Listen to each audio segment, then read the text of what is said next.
Philosophical text describes self-destructive love as narcissism, setting a somber tone for the scene. A hand in a black lace glove rests on the book as the woman ponders. Adorned with jewelry, the brown-haired woman prepares herself for a significant and likely final confrontation. A servant informs Madame Freya Russell that the chairman has requested her immediate presence in his office. She approaches the office doors, noting that she has experienced this specific moment 12 times before. Touching the book once more, she reflects on the repetitive nature of her cyclical existence. A silver-haired man informs Lorenzo that he will join the chairman in the office very shortly. Freya strides through the opulent hall, her voluminous red and black gown trailing behind her. Framed by flowers, her reflection reveals a woman preparing to discard a long-held and exhausting facade. Examining her reflection, she acknowledges the false face she has been forced to wear for years. She turns away from the mirror, ready to face the man she once desperately loved. Looking out at the grand estate, she decides that her final actions will be for him. Entering the lavish study, she finds Max Russell preoccupied with paperwork at his large desk. She stands before him, her calm expression a stark contrast to her historically volatile behavior. Max looks up from his desk, his cold gaze meeting hers with a sense of weariness. A heavy silence stretches between them as he hesitates to begin the inevitable, painful discussion. She waits in silence, showing no trace of the emotional instability he has come to expect. Sitting across from him, she realizes that the confrontation she previously avoided can no longer wait. Max silently observes his wife, thinking that she looks and feels inexplicably different to him today. She challenges his unspoken observation, asking him to explain exactly how he perceives her as different. Max internally debates if she has actually changed or if his own perspective has finally shifted. He critiques her appearance in his mind, wondering if her strong perfume and meticulous hair signify nervousness. He takes a breath, preparing to deliver the harsh news he believes will trigger her hysteria. Freya remains entirely composed, flatly commanding Max to say whatever he has come here to tell her. He experiences a surge of discomfort, unable to reconcile her current stillness with the woman he knows. His eyes narrow as he realizes her unusually steady and calm expression is the source of his unease. A memory of her past madness depicts a woman driven to insanity by her obsession with him. Max tenses his hand, gripped by the sudden suspicion that she might be aware of his plans. He reflects on their history, remembering the decades spent locked in a cycle of mutual torment. Finally, Max delivers the cold and blunt request for a divorce, expecting her to react with grief. He anticipates the usual routine of her sobbing, screaming, and throwing a tantrum before clinging to him. Instead of the expected outburst, his surprise grows as she remains entirely silent and unaffected by him. She looks at him without a single word, leaving him to sit in the awkward silence. He becomes defensive, questioning if she truly believes his feelings for her could ever be any different.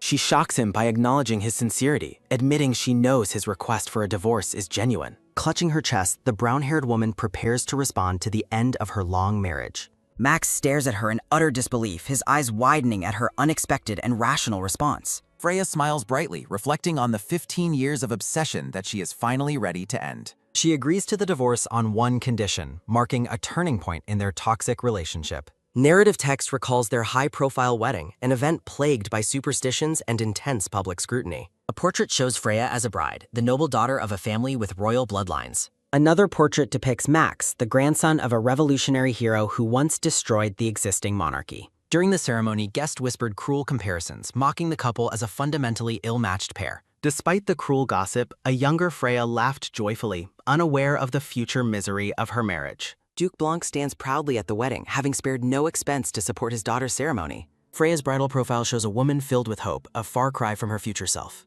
She smiled warmly on her wedding day, genuinely believing in a happy future with her husband. The formal wedding portrait captures a couple who, on the surface, appeared perfect to society. Back in the present, a blonde maid notices Freya's good mood while she prepares for the guy. The maid brushes Freya's long hair, unaware of the massive shifts occurring in her mistress's life. The blonde maid asks how long the chairman will be staying during this visit. Close-up of Freya reflecting on what would happen if she had refused his request. The blonde maid is excited, asking if they will spend the wedding anniversary together. Vibrant, colorful gowns hang on a rack, awaiting selection in the light-filled dressing room. Freya instructs the maid to tell Mrs. Purnell to take care of the dresses. The maid asks if they should pack them, but Freya orders most be discarded. Freya looks away with a neutral expression, appearing completely disconnected from her previous attachments. Freya says there is no need for an expensive dressmaker and suggests department shopping. The maid thinks that if the ducal daughter skips dressmakers, no one else would. The maid agrees and suggests they visit the newly opened Louvre department store soon. In a chibi-style scene, Freya suggests stopping by a place called Printemps on the way. The maid is confused by the name, and Freya realizes the store hasn't opened yet. Loud knocking sounds from the hallway interrupt the quiet atmosphere of the luxurious dressing room. Both women look toward the door as the sound of knocking continues to echo inside. Freya stares forward with intense green eyes, her face set in a cold, determined mask. Narrative text explains that 2 different women held the title of Madame Russell in the mansion. Matilda, a blonde woman in a red gown, tells Freya to come into the room. Freya stands before Mathilde, who addresses her by her given name rather than her title. Freya realizes Matilda is pointedly using her first name to avoid acknowledging her married surname. Matilda maintains a regal posture while holding a teacup, exuding an air of cold authority. Text describes the humiliation Freya felt 3 years into her marriage following her wedding ceremony. Freya declines the offer of tea, stating that she has already had something to drink. A wide shot reveals the massive drawing room where the 2 women meet under scrutiny. The maids whisper, predicting that Freya will inevitably cause a scene or start crying soon. A close-up of Freya's neck shows a maid's thought that she will probably run away. Freya asks Matilda why she's been summoned to this meeting today in such fashion. Matilda scowls as the text identifies her as the primary cause of Freya's mental decline. Freya sits down, prompting Matilda to finally address the actual reason for their meeting today. Matilda asks Freya to cover the costs of opening a salon under Freya's married name. Matilda reacts with a look of insulted shock to Freya's unexpected and firm refusal. Freya suggests that Matilda use her own personal assets since the project is her own. Matilda smiles wickedly, asking how the name of the house could refer only to her. Matilda feigns disappointment and threatens to discuss the matter with Max if Freya refuses. A tight close-up of Freya's eyes shows her calm focus despite Matilda's blatant social threats. Text reveals that Matilda used the threat of Max's ears to control Freya for years. Freya shocks her by telling her to go ahead and tell him whatever she likes. Narrative text explains Freya once trusted Matilda like a mother to gain Max's favor. Text notes that Freya's reliance on Matilda only served to increase Max's disgust for her. A close-up of Freya shows her stoic resolve as she prepares to abandon her past. Narrative text declares that it is finally time to end the foolishness of the past. Freya stands bathed in purple light, looking like a woman reborn and ready for conflict. Matilda asks if Freya is protesting. Matilda advises Freya to dress more aggressively as Freya realizes the advice was intentionally vulgar. Freya suggests telling Max everything and then ending their relationship to live as total strangers. Matilda is left speechless and gasping at Freya's sudden and complete lack of emotional reaction. Matilda screams Freya's name in a panic as the younger woman walks away without hesitation. Freya thinks she should have made this simple choice a long time ago for her sake. Matilda bites her lip in a fit of rage, unable to control the deteriorating situation. Matilda meets with Max in his study, apologizing for the interruption while he sits stoically. Matilda lies to Max, claiming she tried to befriend Freya but only made things uncomfortable. Max reflects on the strange sequence of events following the divorce acceptance and his mother's visit. Matilda scorns Freya's worth, believing the woman was never an appropriate match for her son. Narrative text explains that while Max possesses striking looks, he lacks the prestige of noble lineage. Max successfully revitalized his father's failing business and inherited a legendary name through sheer competence. Matilda tells Max that his wife has likely developed significant mental issues during their long marriage. Matilda brings up a specific incident from the previous year to highlight Freya's perceived instability. Matilda suggests hospitalizing Freya for a month, claiming even the ducal house could not object. Max realizes his mother's interference in his personal life has exceeded all of his expectations. Max dismisses Matilda, stating he will handle Freya personally as his mother exits the study. Matilda walks away with a look of suppressed fury after her attempt at manipulation fails. Max leans back in his chair and exhales sharply, feeling the weight of the day's events. A close-up of Max's eye reveals his deep contemplation regarding the changing nature of his wife. Max strides through the grand estate, his presence echoing through the opulent and silent hallways. The blonde man moves with purpose toward the room where Freya has isolated herself today. Max peeks into the library, remembering a time when his wife was a very different person. A young Freya sits peacefully on a sofa, absorbed in a book within a sunlit room. Young Freya looks away with a serene expression, the image of a refined and delicate noble. The small girl sits in a massive armchair, appearing tiny against the backdrop of the library. Young Max recalls his father pressuring him to find the girl during their childhood meeting. Young Freya looks up from her book and coldly tells the boy not to disturb her. Young Max thinks that her blunt and difficult personality perfectly matches the rumors he heard. Young Max startles the girl by informing her that everyone in the manor is searching. Freya reacts with surprise, her green eyes widening as she processes the boy's unexpected presence. Young Max stands before her, trying to bridge the gap between their very different social worlds. Young Freya challenges his statement, claiming it is impossible that everyone would be looking for her. Young Max notices the book she is reading is a fairy tale about a trapped princess. Young Max reflects on the story of a prince arriving to save a princess from captivity. Young Max extends his hand toward her, mimicking the actions of the hero in her book. Young Max asks her purpose for hiding and offers to take her to a secret location. Young Max promises to bring her to a place where no one else can find her. Young Freya notes with logic that she cannot be truly alone if he is with her.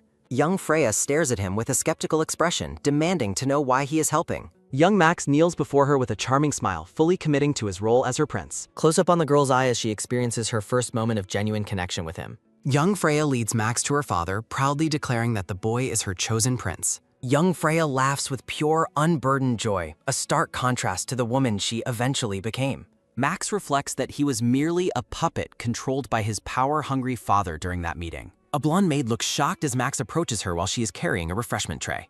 Max takes the tray from the maid and tells her she is dismissed for the afternoon. The maid walks away delighted, mistakenly believing the master and mistress are finally reconciling their bond. Max enters the room where Freya sits. She thanks her maid, unaware of her husband's presence. Freya startles when she realizes Max is the one standing over her instead of her servant. Freya quickly regains her composure, looking at her husband with an air of complete and cold detachment. Freya asks him what could possibly bring him to such a secluded part of the estate. Max stands before her in the silent library, the tension between them palpable in the afternoon light. Max mentions that he was informed about the unpleasant confrontation she had with his mother earlier. Freya asks if that conversation is the only reason he has come to find her today. Max observes his wife, thinking she feels like an entirely different person than the woman he knew. Max asks her to detail the specific topics she and his mother discussed during their meeting. Narrative text explains that Max's initial anger led him to seek out this confrontation with Freya. Freya clarifies that her meeting with Matilda was insignificant, having merely rejected the dowry request. Max reflects on how Freya never shared her struggles, offering him only her unwavering love. Max contemplates the serious conflict his mother revealed immediately after the divorce agreement was settled.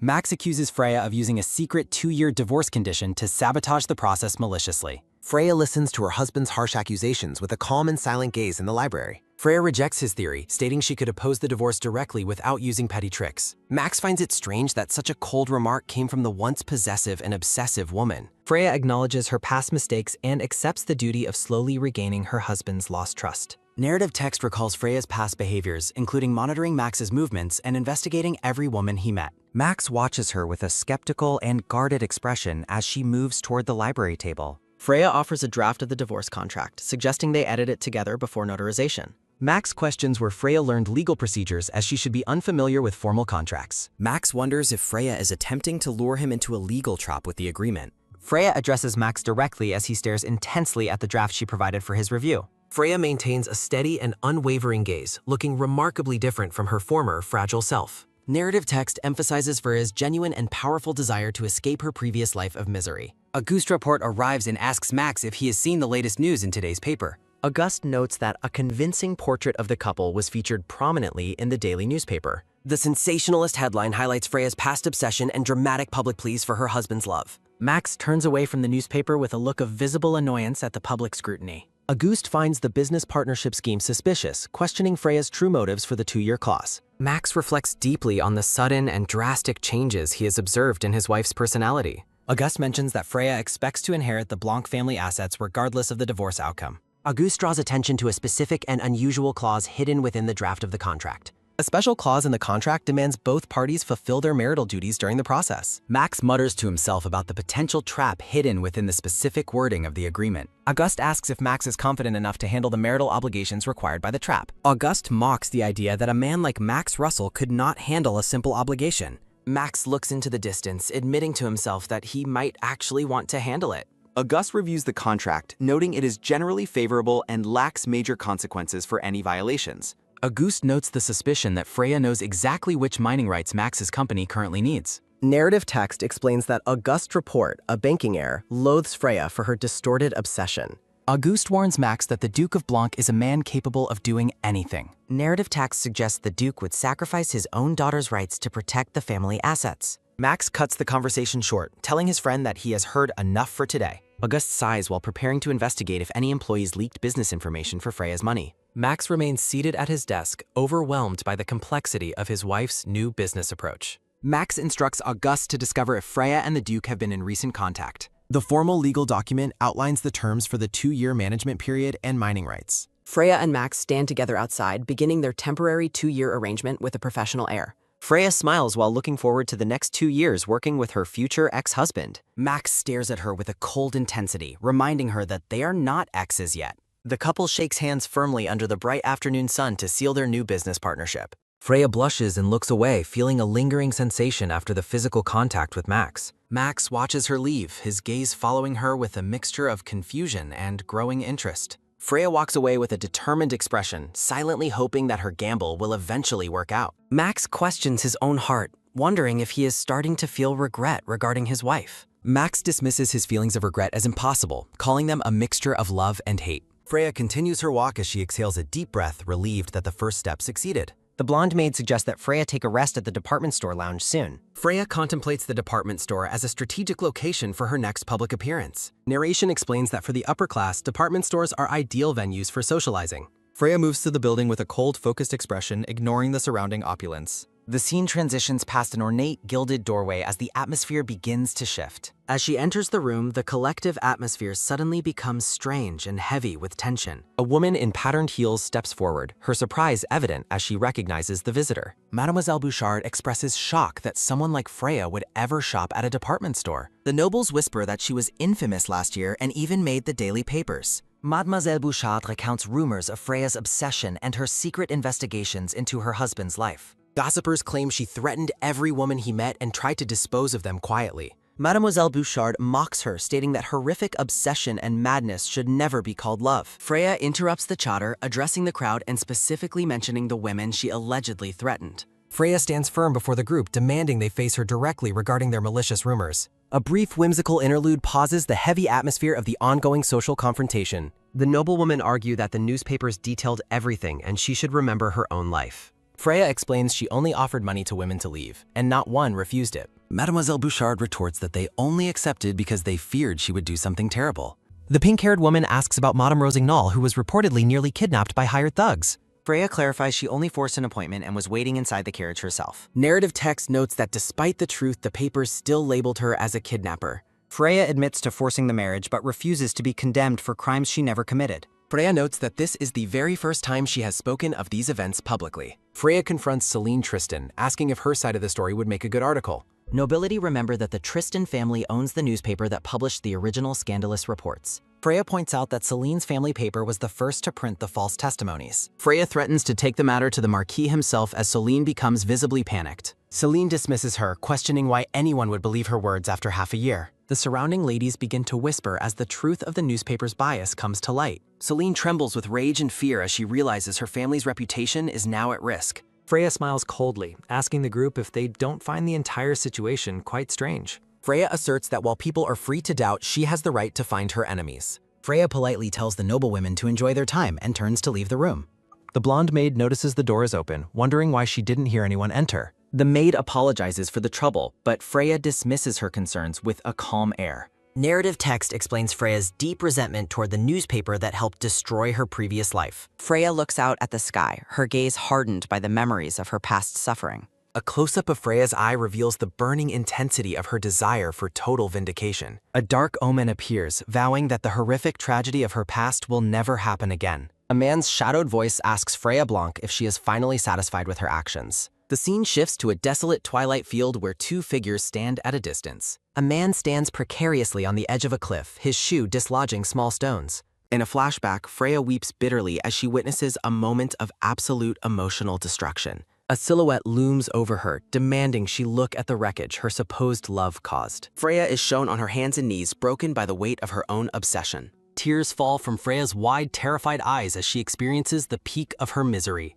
Freya stands amidst her grief, finally realizing that her feelings were never truly love. A man in a dark cloak stands prepared to deliver his findings to his master. Max asks his subordinates if the subjects noticed they were being tailed during the investigation. The men report that while both women entered, only the maid eventually exited the building. The investigator expresses deep disappointment, comparing the failed mission to losing a prize already secured. Auguste observes that their previous efforts were entirely pointless as he talks with Max in the library. He explains that the targets not only noticed the surveillance, but also managed to slip away cleanly. The grand library doors are shut firmly, sealing the two men inside to discuss their failure. Auguste suggests they should have used his wife's recommendation, noting they didn't realize they were being followed. He reflects on his family casting him out and wonders about the benefits of the Draport name. Shrugging, Chibi Auguste notes that his former status would have kept the business hidden from Freya's father. Max retorts that Auguste left on his own and could reclaim his position as eldest son anytime. Auguste agrees before pivoting the conversation to ask Max if he finds his wife's behavior strange.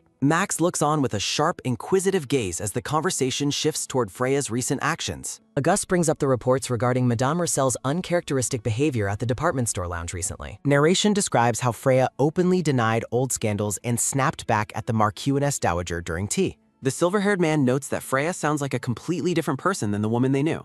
Max stares intensely into the distance, wondering if his wife is truly the same person as before. He focuses particularly on her claim that she was forced into their marriage against her own will. Looking away, Max wonders when she began to think that way about their union and its origins. He ponders who could have influenced her change in thinking and how much information she actually possesses. The scene shifts to the parlor where Madame Purnell formally greets Freya with a polite, practiced smile. Freya warmly thanks Madame Purnell for coming and invites her to take a seat for their meeting. Text panels explain that Inez Purnell became the family head after her husband died in the war. Despite social taboos, Madame Purnell used her exceptional business sense to flourish in the secondhand clothing industry. Madame Purnell sits across from Freya, looking attentive as they begin to discuss a potential business partnership. Purnell expresses interest in selling dresses through Freya's boutique, acknowledging the clear benefits for both of them. Freya smiles at the purple-haired businesswoman, suggesting that Purnell might not actually need her specific help. Narrative text highlights how many nobles viewed the business of selling used clothing as a shameful insult. Madame Purnell remains calm and focused, waiting for Freya to reveal the true nature of her proposal. Text explains the social stigma surrounding Freya, noting that no woman currently wants to be associated with her. Narration recounts how Freya was labeled a traitor and publicly scorned after rumors of her insanity spread. Turning her back slightly, Freya tells Madame Purnell that she intends to be blunt about their situation. Freya faces her guest with a confident smirk, signaling that the real negotiation is about to begin. Madame Purnell is momentarily taken aback by Freya's directness, her eyes widening in a look of surprise. Narration over the businesswoman's face notes that Freya is clearly preparing a move that requires strong backing. Madame Purnell clasps her hands together, internally weighing the potential risks and rewards of joining Freya's cause. Narrative text describes the choice as a scale between empowering Freya or falling into ruin with her. Stunned by Freya's insight, Madame Purnell asks how she knows her secrets or if she is a fortune teller. Purnell insists that only 2 trusted seamstresses knew that information, and they would never have spoken of it. A hand steadily holds a delicate teacup as the tension in the room reaches a boiling point.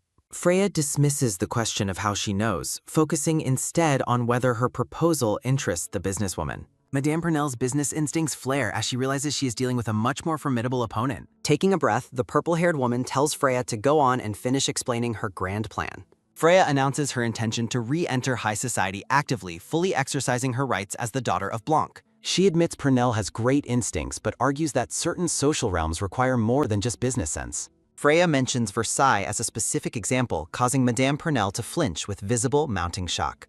Standing tall and radiant, Freya's presence commands the room as she reveals the true extent of her ambition. Madame Purnell reflects on how the rumors of Freya being an empty-headed fool were clearly and utterly false. Freya points out that the blank name is well regarded and asks for Purnell's final thoughts on her offer. Purnell wonders if Freya has been deceiving everyone and if her past scandals were merely a staged performance. The 2 women reach a silent understanding, with Purnell admitting she is becoming quite fond of this version. Mathilde enters the room in a stunning green gown, remarking that she wasn't told they had a guest. Freya explains that Madame Purnell is visiting on business to sell some dresses she no longer intends to wear. Madame Purnell and Mathilde exchange polite, thin smiles as the business meeting concludes under a veneer of etiquette. Mathilde expresses her surprise and mild frustration that Freya decided to dispose of her dress without notification. Standing between her guests, Freya offers a polite apology for the oversight regarding her wardrobe change. Freya notes she didn't realize permission was required, prompting Mathilde to clarify she only wanted to prepare better. Madame Purnell finds Freya's sharp wit impressive while noting she has clearly been treated well in this house.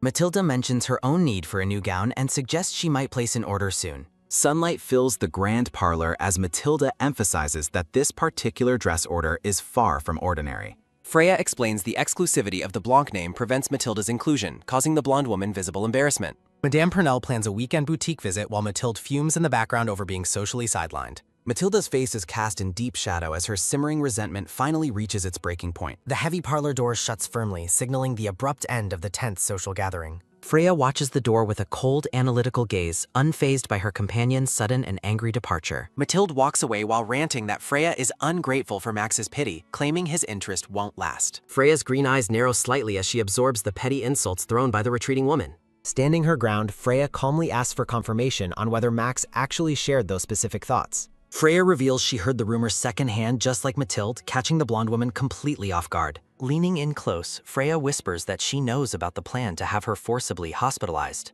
Narration warns of the consequences for disrespecting House Blanc as Freya looms over a terrified, shadowed Mathilde. Freya delivers a chilling warning that provoked people eventually bite, leaving Mathilde trembling with visible fear. With a radiant and deceptive smile, Freya reassures Mathilde she is lucky because she isn't actually insane. A sign for Dr. Sigmund's consultation room marks the change in location for the next encounter. A quiet, sunlit room filled with plants and medical screens awaits the start of a private meeting. A large stack of files sits on the desk as the doctor addresses his new visitor formally. Dr. Sigmund asks if she truly claims to be experiencing a repeating cycle of time. Dressed in full black mourning attire with a heavy veil, Freya confirms the truth of her situation. The silver-haired doctor dismisses the mechanics of her claim, asking instead what she considers to be important. Looking through her dark veil, Freya states that the favor she requires is the only thing that matters. Freya asks about his origins in Durland, causing the doctor to freeze with a look of pure shock. Dr. Sigmund's expression hardens as he asks if she has been conducting a secret investigation into his past. Freya suggests that helping her will be mutually beneficial, maintaining her mysterious and commanding presence. The doctor demands to know her request while warning against illegal acts, which Freya quickly dismisses as unnecessary. Freya clasps her gloved hands and announces her desire to have her memories erased through the use of hypnosis. Dr. Sigmund reflects on his schedule and how she arrived precisely as he was preparing to leave. Taking notes, the doctor questions if the memories she wants gone are related to her supposed time loops. Freya specifies she wants to forget one particular person entirely, a task the doctor finds incredibly complex. She reveals the haunting nature of her trauma, explaining that she is constantly reliving a specific death. The doctor is momentarily speechless, his brow furrowing as he attempts to process the gravity of her statement. Freya remains indifferent to his skepticism, stating his belief is irrelevant to the success of her request. Dr. Sigmund finds the prospect of erasing a recurring death from a living person's mind undeniably intriguing. Freya openly admits to her own perceived madness, telling him not to waste time analyzing her honesty. While the doctor insists truth is vital for treatment, Freya clarifies she is a benefactor, not a patient. Freya places a large check on the table, noting he cannot hide his fascination with this unique case. She confidently predicts that his professional curiosity and the financial incentive will ensure his total cooperation. Dr. Sigmund realizes the offer of a powerful sponsor and a fascinating case is impossible to turn down. A close-up reveals the doctor's internal conflict ending as he decides to accept her extraordinary proposal. A hand strikes the table with finality, securing the agreement between the mysterious woman and the specialist. Defeated by his own curiosity, the doctor listens as Freya gives him an address and a stern warning. Dr. Sigmund allows a subtle smile to play on his lips, intrigued by the challenge ahead of him. Behind the dark lace of her veil, Freya smiles back, satisfied that her plan is finally in motion.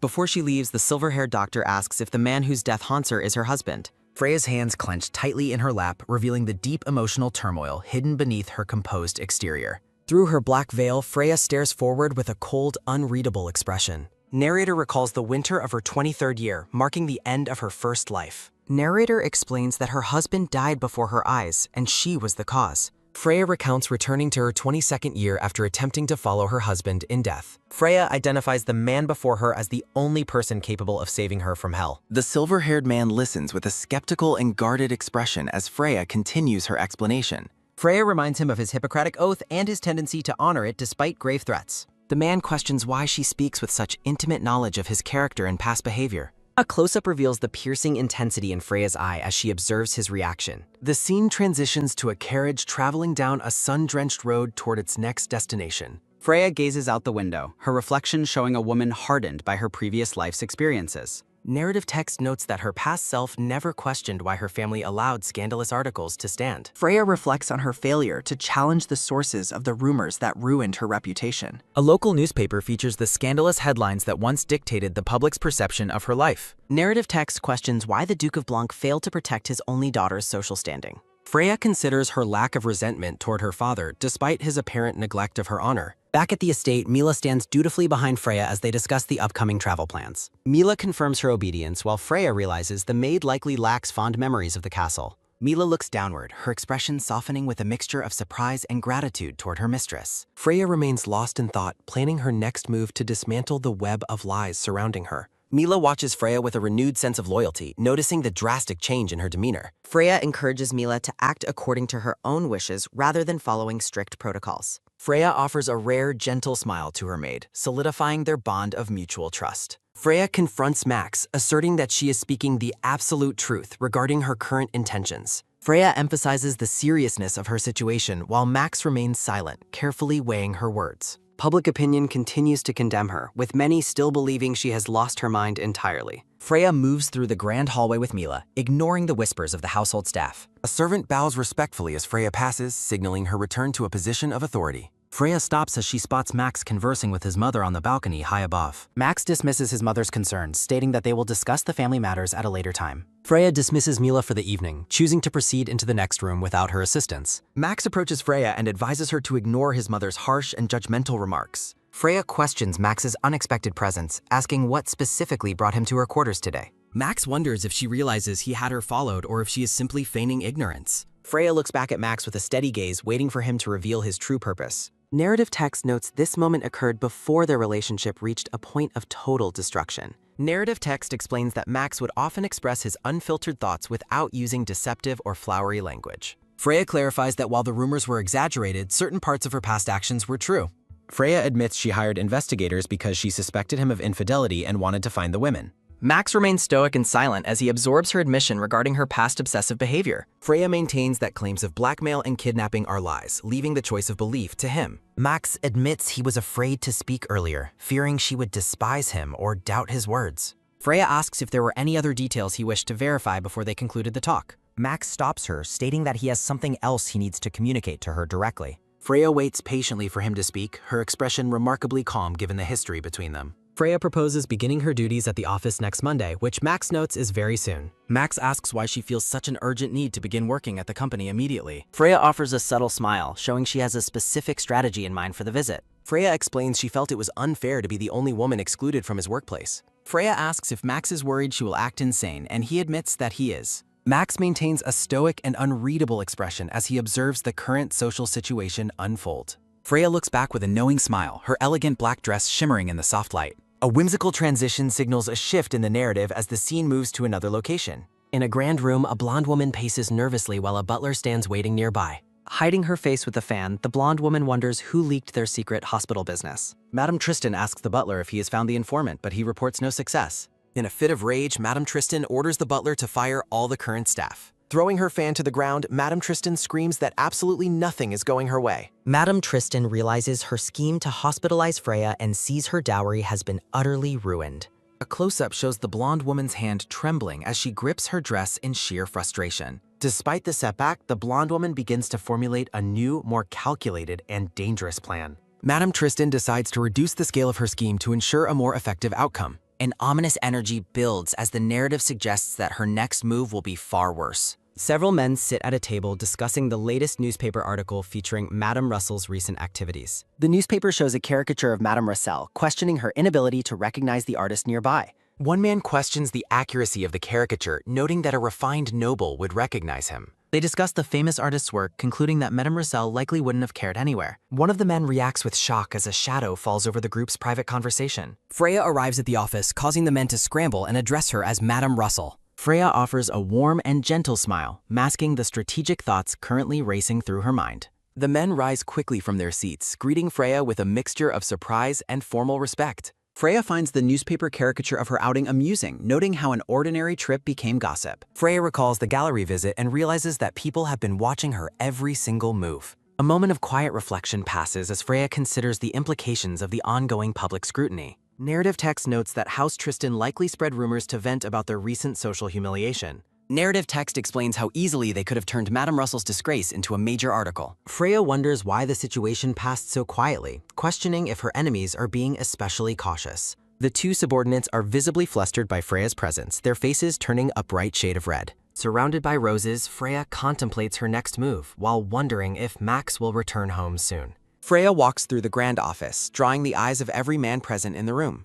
Freya greets Draport with a polite hello as she prepares to officially begin her workday duties. Draport informs Freya that the boss is currently waiting for her inside the main library office. A firm knock on the large wooden doors signals that the visitor has finally arrived today.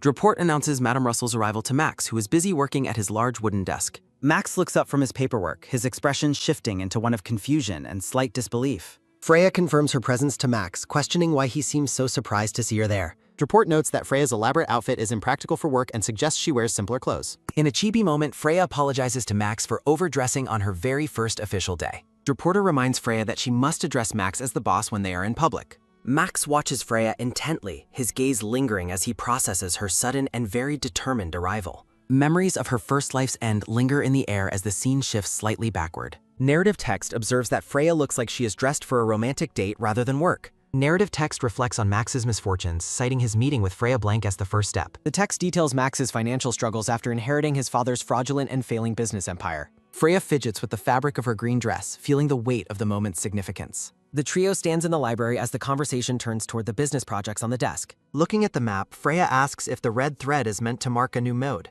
Dropwort confirms her suspicion, surprised that she recognized the purpose of the thread on the map. Max explains that the red line represents the planned route for the upcoming Grand Railway project. Narrative text warns that the failure of this project will eventually cost Max his entire reputation. Freya realizes her own power is insufficient to force him to abandon the project alone. Narrative text explains that the true reason Max cannot give up is far more complex. Freya's gaze hardens as she prepares herself for the difficult confrontation currently lying ahead. Max confirms his grand ambitions to establish the Empire's very first passenger railway network. Freya questions if Max's true motivation for this risky business stems from his father's past. Max falls into a heavy, contemplative silence as he avoids directly answering her pointed question. Narrative text reveals that Max's father was a despicable swindler who abandoned his own family. Max once faced imprisonment after his house was ruined by his father's canal investment fraud. During his deepest moment of despair, Freya Blank reached out and offered him a proposal. The two were once united by a childhood bond that promised a much brighter future. Freya offered to help revive the failing canal project, despite its reputation as a fraud. Max stands alone amidst thorns, his back turned to the world as he carries his burdens. A younger, naive Freya was once completely blinded by the illusion of a fairy tale romance. 17-year-old Freya smiled brightly, believing she had finally found her path to eternal happiness. Returning to the present, Freya resolves that she must act differently to change her fate. A bright flash signals a sudden and unexpected shift in the room's current tense atmosphere. Marquise Tristan enters the office addressing Max and immediately drawing everyone's attention to his arrival. The black-haired Marquise Tristan looks around the room, sensing the heavy tension between the occupants. Freya greets Marquise Tristan with feigned surprise, hiding her true disdain for the man's presence. Freya secretly harbors a murderous hatred for the Marquise, despite his reputation as a handsome noble. Marquise Tristan addresses her formally as Madame Russell, acknowledging her presence with a cool, polite greeting. In a chibi moment, Tristan recalls the scandalous stories and caricatures currently circulating about her. Freya expresses her disappointment to Max for keeping the Marquis' involvement in the company a secret. Max dismisses her concerns, questioning why he would ever need to share such business details. The Marquis steps forward to intervene as the conversation takes a sharp and personal turn. Freya mentions the awkwardness of meeting again after his family once submitted a marriage proposal. Max is visibly stunned to learn about a prior marriage proposal from the house of Tristan. Freya apologizes for the awkwardness, noting her father told her not to mention uncomfortable past matters. Freya points out that the proposal arrived just as Max's father's scandalous affairs were being exposed. An icy silence descends over the group as the heavy weight of her words takes hold. Chibi Dropwort hurriedly offers to give Freya a tour to defuse the growing social disaster. Marquise Tristan remains composed, attributing the past marriage proposal entirely to his own father's past decisions. Max tries to rationalize the news, convincing himself the old proposal is now completely irrelevant. Despite his logical reasoning, Max feels a bitter and lingering sense of unease regarding the revelation. The two men exchange a silent, intense look, their partnership now strained by the sudden disclosure. Max shifts focus back to work, announcing a revised railway bill for the upcoming Senate session. The black-haired man maintains a stoic presence while the underlying power dynamic continues to shift. As they leave the office, Dropwort asks Freya what she is truly thinking about right now. Dropwort accuses her of acting on purpose, while Freya feigns ignorance about her strategic verbal attacks. Dropwort questions if she is trying to dismantle the essential partnership between the Marquis and Max. Freya challenges him, asking if he would dare to expel his official business partner for her. Dropwort's expression darkens with frustration as he realizes he cannot easily control her current actions. Narrative text explains that the divorce agreement legally confirms Freya's status as an indispensable business partner. Dropwort is shocked as he begins to understand that Freya has been several steps ahead. Narrative text explains how past articles ruin the relations between the rival noble houses of Tristan and Blanc. Freya suggests that Dropwort should have sought a partnership with his own house instead of Tristan. Dropwort reacts with anger, telling her not to speak so carelessly about complex political matters. Freya challenges him to consider the implications of a marriage proposal between Dropwort and House Blanc. Deport follows her into the hallway, desperate for an explanation after her latest calculated social bomb. Freya halts him with a sharp look, asserting that she is there for business, not sightseeing. Freya prioritizes her business objectives over the petty social gossip currently circulating. Deport looks increasingly uncomfortable as the weight of the current situation bears down. The blonde man and the silver-haired subordinate watch as the woman moves with purpose. Freya settles onto the sofa and invites the men to continue their business discussion comfortably. Max asks the woman to proceed with her thoughts as the black-haired man watches. Marquise Tristan reports that the lobbying from the canal side is more threatening than they anticipated. Freya lists specific rail fee clauses regarding freight and passenger rates for the upcoming project. Marquise Tristan agrees that they must block the freight clause, finding common ground with Freya. A look of quiet calculation crosses Freya's face as she evaluates the men's strategy. Narrative text reflects on how some historical events remain unchangeable regardless of time travel efforts. Marquise Tristan plans to win over moderate lawmakers who might vote against the new amendment. Max cautions his partner not to overextend himself while keeping his true identity a secret. Marquise Tristan bids Freya farewell, suggesting they meet again in a more appropriate professional setting. A subtle, knowing smile plays on Marquis Tristan's lips as he concludes the meeting. Freya watches the Marquis depart, wondering what his next tactical move will be.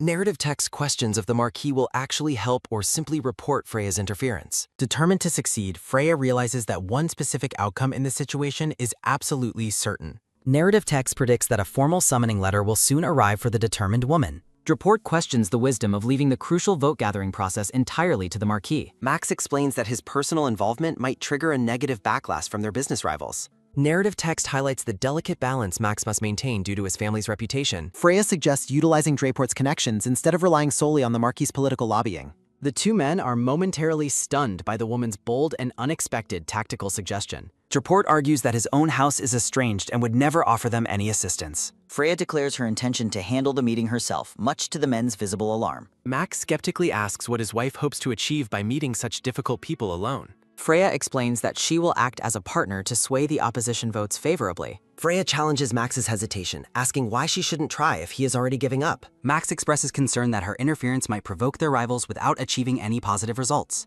Freya points out the strategic advantage of nobody expecting Max to trust his wife with business. A purple-haired witch character appears in a transitional panel while holding a small creature. Deport finds her logic annoyingly accurate and wonders if she has enhanced her natural intelligence. Chibi Freya confidently selects a perfect meeting place that will catch her targets off guard. With a confident smirk, Freya reveals her intended destination is the exclusive Jockey Club. Deport is shocked and demands to know how she discovered such private family information. Deport suspiciously wonders if the woman has been investigating his entire family behind his back. Freya reveals her source of information, leaving the silver-haired man looking completely flustered and defeated. Freya smiles brightly as she asserts her pride and capability as a member of House Blanc. Deport reluctantly yields to her plan, admitting that her reasoning is difficult to argue against. Freya invites Max to join her if he is uneasy, and he agrees to adjust his schedule. Max asks if she remembers her earlier request for professional business management lessons from him. Freya playfully asks if their recent strategic discussion already counted as her first management lesson. Both men are left feeling bewildered and questioning if her behavior qualifies as a standard lesson. Max notes that she likely has no desire to leave the office together with him anyway. Freya asks if she was wrong to assume that he would prefer her to depart first. Max looks away and quietly admits that her assumption about his preferences was actually correct. A look of satisfaction fills Freya's eyes as she confirms her suspicions about her husband's thoughts. The scene shifts as the office falls into a momentary silence following the intense conversation. Max finds himself questioning if the woman standing before him is truly the Freya he knew. The two men stand together, processing the remarkable and calculated changes in Freya's recent behavior. Freya reflects on her departure, questioning if she left because Max truly desired her absence. A hazy, emotional atmosphere lingers as the scene shifts away from the previous office tension. Deport confirms to Max that his personal investigation has yielded no information regarding the situation. The men discuss how the Duke has completely ignored his daughter since a scandalous article's release. Max focuses on the conversation's details, questioning Deport about the specific words his wife used. Deport reacts with confusion, taken aback by Max's sudden interest in Freya's earlier strategic remarks. Deport recalls Freya's cryptic warning about her father and questions the true meaning behind her words. Deport repeats Freya's tactical advice, suggesting they should have involved House Deport instead. Deport suspiciously asks Max if he broke confidence and discussed private matters with Freya. Deport remains uncertain as he evaluates the possibility of Freya knowing more than she should.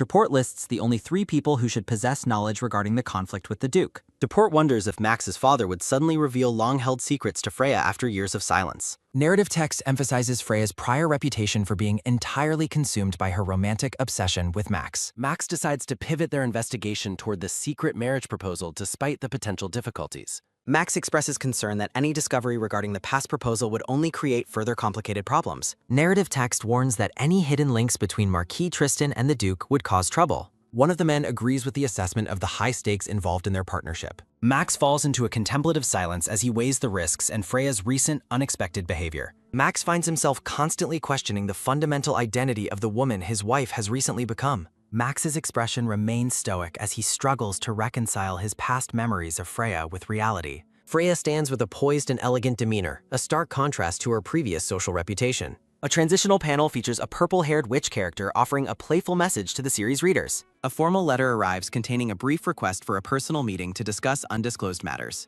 Freya notes the cold brevity of her father's first communication in 6 months while preparing her response. The butler provides a simple, compliant answer to Freya as they discuss the logistics of the household. The atmosphere is professional yet guarded as Freya and the butler continue their subtle power play. Freya is momentarily startled by a piece of information or a realization during her talk with the butler. Freya questions why the butler, previously neutral during her mistreatment, is now delivering messages from Matilda. The conversation shifts to the scheduling of an upcoming social salon, a critical event for their plans. Freya pointedly challenges the butler's loyalty, reminding him of the precarious political situation within the household. The butler diplomatically acknowledges Freya's original status while framing his assistance as a matter of professional convenience. Freya tests the butler's stance by asking if he expects her to yield her rightful position. Freya offers the butler a strategic exit plan involving a recommendation and compensation for his cooperation. Seizing the opportunity, Freya immediately prepares to issue her first set of instructions to the butler. Freya demands the guest list for the rival salon, a key move to undermine her social opposition. The butler realizes the danger of the request but accepts the risk to secure his future. The butler is stunned by Freya's sudden displays of intelligence, wondering why she hid it before. A look of triumphant satisfaction crosses Freya's face as she successfully recruits a key internal ally. The butler reflects on how much different the household dynamic would be if Freya had always hapted. Freya admits that this is her first time actively resisting Matilda's control over her life. Freya begins organizing her thoughts to manage the complex political threats involving her father and rivals. Freya pauses, her mind already racing toward the next significant obstacle in her carefully constructed plan. The focus shifts to the upcoming Imperial Ball, the most prestigious social event of the season. Narrative text warns that Freya will face heavy public mockery during her first post-scandal social appearance. Undeterred by the impending social disaster, Freya rises with determination to prepare for her public debut. Freya maintains her confident smile, ready to face the high-stakes challenges of the Imperial Court. Freya arrives for an urgent meeting with Inns Purnell, who suggests they use informal names immediately. The two women solidify their alliance by agreeing to a mutual level of personal familiarity. Inns introduces a stoic, red-haired man named Paul as they prepare to begin their private discussion.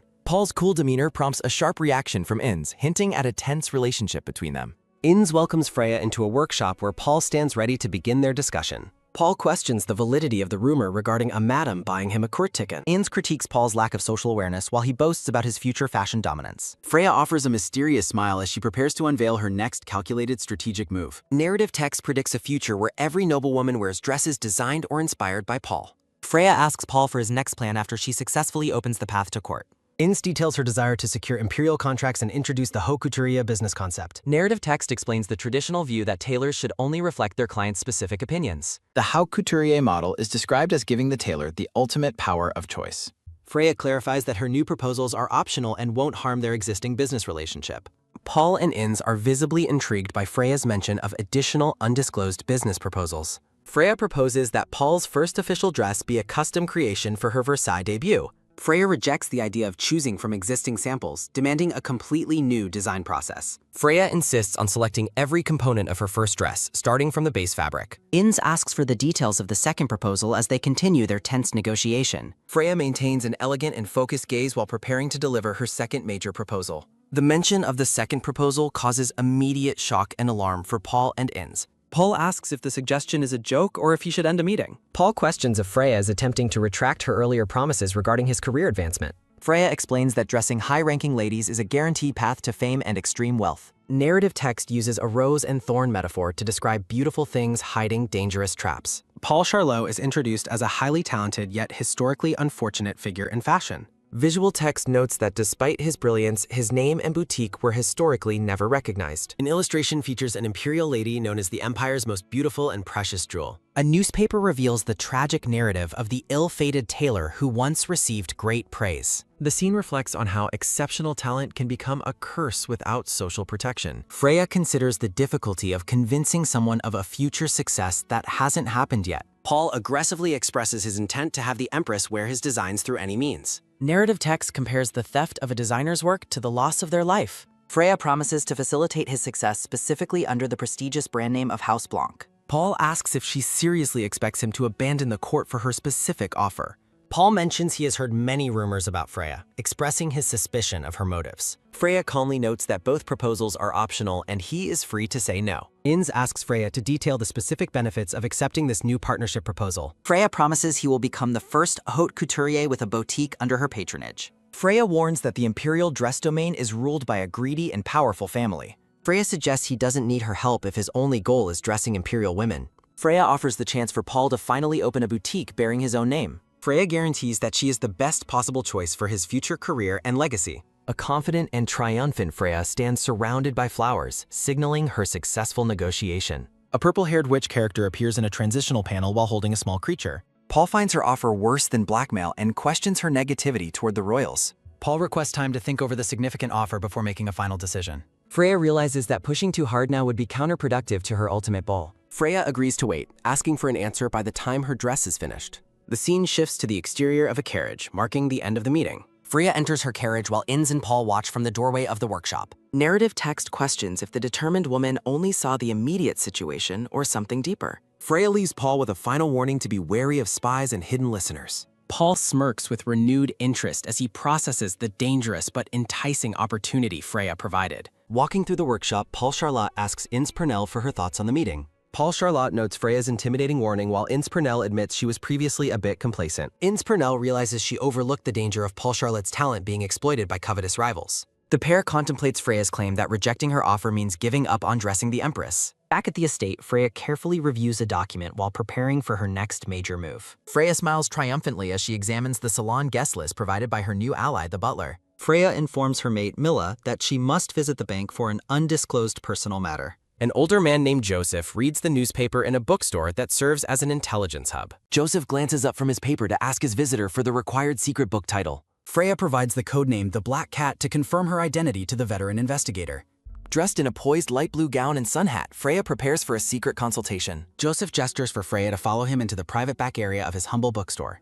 The two descend a staircase into a secluded room to discuss their confidential business without being overheard. Freya informs Joseph that she has a specific individual she needs him to look into immediately. Joseph notes her persistent habits before Freya orders him to track a person's whereabouts for 6 months. Freya maintains a cold, focused expression while waiting for Joseph to evaluate the difficulty of the task. Joseph estimates 10 days, but Freya demands results by next Saturday and orders him to bypass her father. Joseph complies with her orders while Freya prepares to depart for her next high-stakes social engagement. Narrative text recalls the public scandal regarding Madame Rossignol and the damaging interviews that followed. Freya previously suspected Joseph sold her information, but she now realizes such a betrayal was impossible. Joseph is revealed as the head of an intelligence group founded by Freya's father with imperial approval. Freya instructs Joseph to act according to her father's original orders during this critical investigation. Freya stands elegantly amidst a backdrop of flowers, radiating the confidence of a woman in control. Narrative text introduces the exclusive men-only clubs of Lutz as the Empire's most vital social venues. The Jockey Club is described as the pinnacle of upper-class society, where membership signifies extreme status. Wealthy noblemen gather inside the opulent club to exchange gossip and discuss the latest political developments. A group of men discuss the upcoming horse racing competition, dismissing any unexpected winners as impossible. The club's atmosphere shifts abruptly as the noblemen react with pure shock to a sudden entrance. Murmurs ripple through the crowd as a mysterious figure disrupts the traditionally male-dominated sanctuary of the club. A single white high-heeled shoe steps onto the club floor, signaling a bold defiance of social norms. A nobleman shouts in outrage, demanding to know which idiot dared to bring a woman inside. Freya is revealed in a stunning white lace gown, captivating the room with her unexpected presence. A man watches in disbelief as Freya enters the room accompanied by a tall, blonde companion. Max is revealed as Freya's escort, his cold and striking appearance drawing the attention of everyone present. The club members whisper about the well-known discord between the Blanc family and their only daughter. Narrative text mentions the kidnapping incident from the previous year as Freya ignores the judgmental stares. Onlookers accuse Max of cheating openly in front of his father-in-law, the founding member of the club. The men compare the woman's appearance to the Duke's daughter, struggling to reconcile the two identities. A mental image of the Duke's daughter as a scandalous figure contrasts sharply with Freya's current elegance. The noblemen conclude that Max has brought this woman specifically to insult the Duke's prestigious reputation. A man with light brown hair approaches the pair, relishing the prospect of a public family scandal. The light brown-haired man wears a devious smile as he prepares to confront the controversial couple. The man greets them with forced politeness, his expression masking his true intent to cause social ruin. Max and Freya stand their ground as the light brown-haired man faces them in the center of the hall. The intricate details of Freya's white dress are shown, symbolizing her purity and new social standing. The crowd watches with bated breath as the tension between the three central figures reaches a peak. Freya lightheartedly asks Max if their arrival today is intended as a formal declaration of war. Max calmly admits that while it wasn't the goal, the atmosphere certainly suggests a coming conflict. The scene shifts between the judgmental gazes of the crowd and Max's unwavering protective stance beside Freya. The confrontation begins in earnest as the three nobles face off under the watchful eyes of the elite. Freya leans affectionately against her father, the powerful Duke of Blanc, during the social gathering. The brown-haired Duke acknowledges Russell's presence with a polite but measured greeting. Max respectfully greets the Duke while privately labeling the man a shameless hypocrite for his actions. Onlookers watch from a distance as the Duke and Max exchange stiff, formal pleasantries. Narrative text explains that the Duke wields absolute authority in the Empire, second only to royalty. The Duke stands confidently amidst a floral backdrop, radiating an aura of immense social power. Max reflects on being toyed with by the Duke's power, expecting to be eventually discarded. Narrative text recounts Max reaching for the princess's hand without understanding his social standing. A memory shows the Duke asking a young Max if white suits him, receiving a negative. The Duke praises the boy's intelligence, contrasting it with his father's perceived lack of wit. After becoming the princess's fiancé, Max receives instructions to stay close to the young girl. Young Max is characterized as a mere playmate who is forced into the role of fiancé. In the present, the Duke mentions Freya's recent visit to a salon exhibition and her purchase. The Duke questions why Freya has been frequenting Max's office lately, seeking an explanation. Freya charmingly explains that her only purpose for visiting is to watch her husband at work. Max finds the current domestic pretense between Freya and the Duke to be utterly bizarre. Narrative text reveals that the Duke remained silent even when Freya was socially cornered. House Blanc sent no inquiries during the scandal, and Freya never initiated contact with them. Despite 6 months of silence, the pair now converses while masking their true combative emotions. Max hoped their meeting would reveal hidden motives, but his confusion only continues to grow. Freya boldly asks her father to ensure she receives an invitation to an upcoming event. Narrative text notes that the Russell family is traditionally excluded from receiving imperial invitations. The scene highlights the impossibility of commoners being invited to the ball, regardless of wealth. Max observes that the social barriers regarding invitations mean nothing to Freya or the Duke. The Duke asks if her request implies a desire to return to high society. While acknowledging her desire, the Duke advises waiting another year to avoid prying eyes. Freya refuses the delay, firmly stating her intention to attend the ball within this year. Narrative text explains high society's custom of ignoring a woman's past before her official debut. Etiquette dictates treating a woman as an unmarried maiden, especially if her marriage was unconsummated. Freya reflects on realizing her father's true intentions only after the news of Max's supposed death. In the eyes of noble families, the Duke ensured Freya remained perceived as a pure maiden. Freya contemplates a painful future parting while clasping her hands together in a resolute gesture. Freya vows to make society remember her marriage to Max before God and their wedding vows. The Duke concedes to her wish, promising to send the imperial invitation to the Russell residence. A heavy door shuts firmly, signaling the end of the tense familial discussion within the room. An open box reveals a collection of fine cigars prepared for the men to enjoy. The Duke offers Max a cigar, but the younger man politely declines the offer. The Duke notes their apparent closeness and reminds Max of the strict agreement they read. Max stares coldly as he recalls the accursed promise that governs his relationship with Freya. Max views both fathers as filth for treating a marriage purely as a business transaction. Max feels like trash for accepting the Duke's terms in exchange for the princess. A memory reveals the second condition of the agreement was to never consummate the marriage. Max accepted these terms 5 years ago to save a failing steel mill and avoid prison. Desperate for freedom, Max considers how to escape his current inhuman and controlled existence. The Duke dismisses Freya's visits as childish whims that Max has no need to indulge. The Duke smugly observes that Freya still favors Max despite all the events that occurred. Max maintains a stoic and unreadable expression while facing the Duke's probing and judgmental gaze. Max begins to suspect that today was not actually the first time the two met. The Duke demands that Max keeps his promise to return Freya in a pure, unblemished state.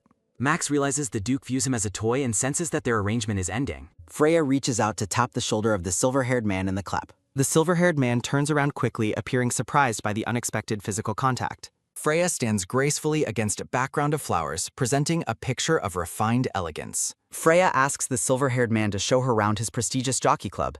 The silver-haired man looks down at Freya with a noticeably strained and weary expression. Narrative text identifies the wealthy individuals present as the most prestigious families of the empire. Freya identifies the man as Monsieur Draport, the influential owner of the Lutz Bank. Draport acknowledges her status as Madame Russell while Freya mentions her account at his bank. Freya explains that she has a specific favor to ask of him today. Narrative describes Freya as the disreputable heir facing the scrutiny of the early club members. Draport wonders if Freya is oblivious to the predatory gazes of the surrounding noblemen. Freya asks Draport about his personal insights regarding the rumored changes to the railway law. Draport firmly informs Freya that political discussions are not appropriate for a woman. Draport reflects on showing courtesy only for the Duke's sake, despite his own house's power. Draport decides that there is no need to maintain manners before such a wild woman. Freya apologizes for any perceived rudeness while Draport sharply interrupts her to address her status. Draport reluctantly asked for her question, which involves the specific freight rates for train Carnot. Narrative text states that everyone in the building understands the bill's design except for Freya. Freya asks Draport for his assistance so that she can help her struggling husband. Draport realizes that Freya is attempting to lobby for the withdrawal of a legislative amendment.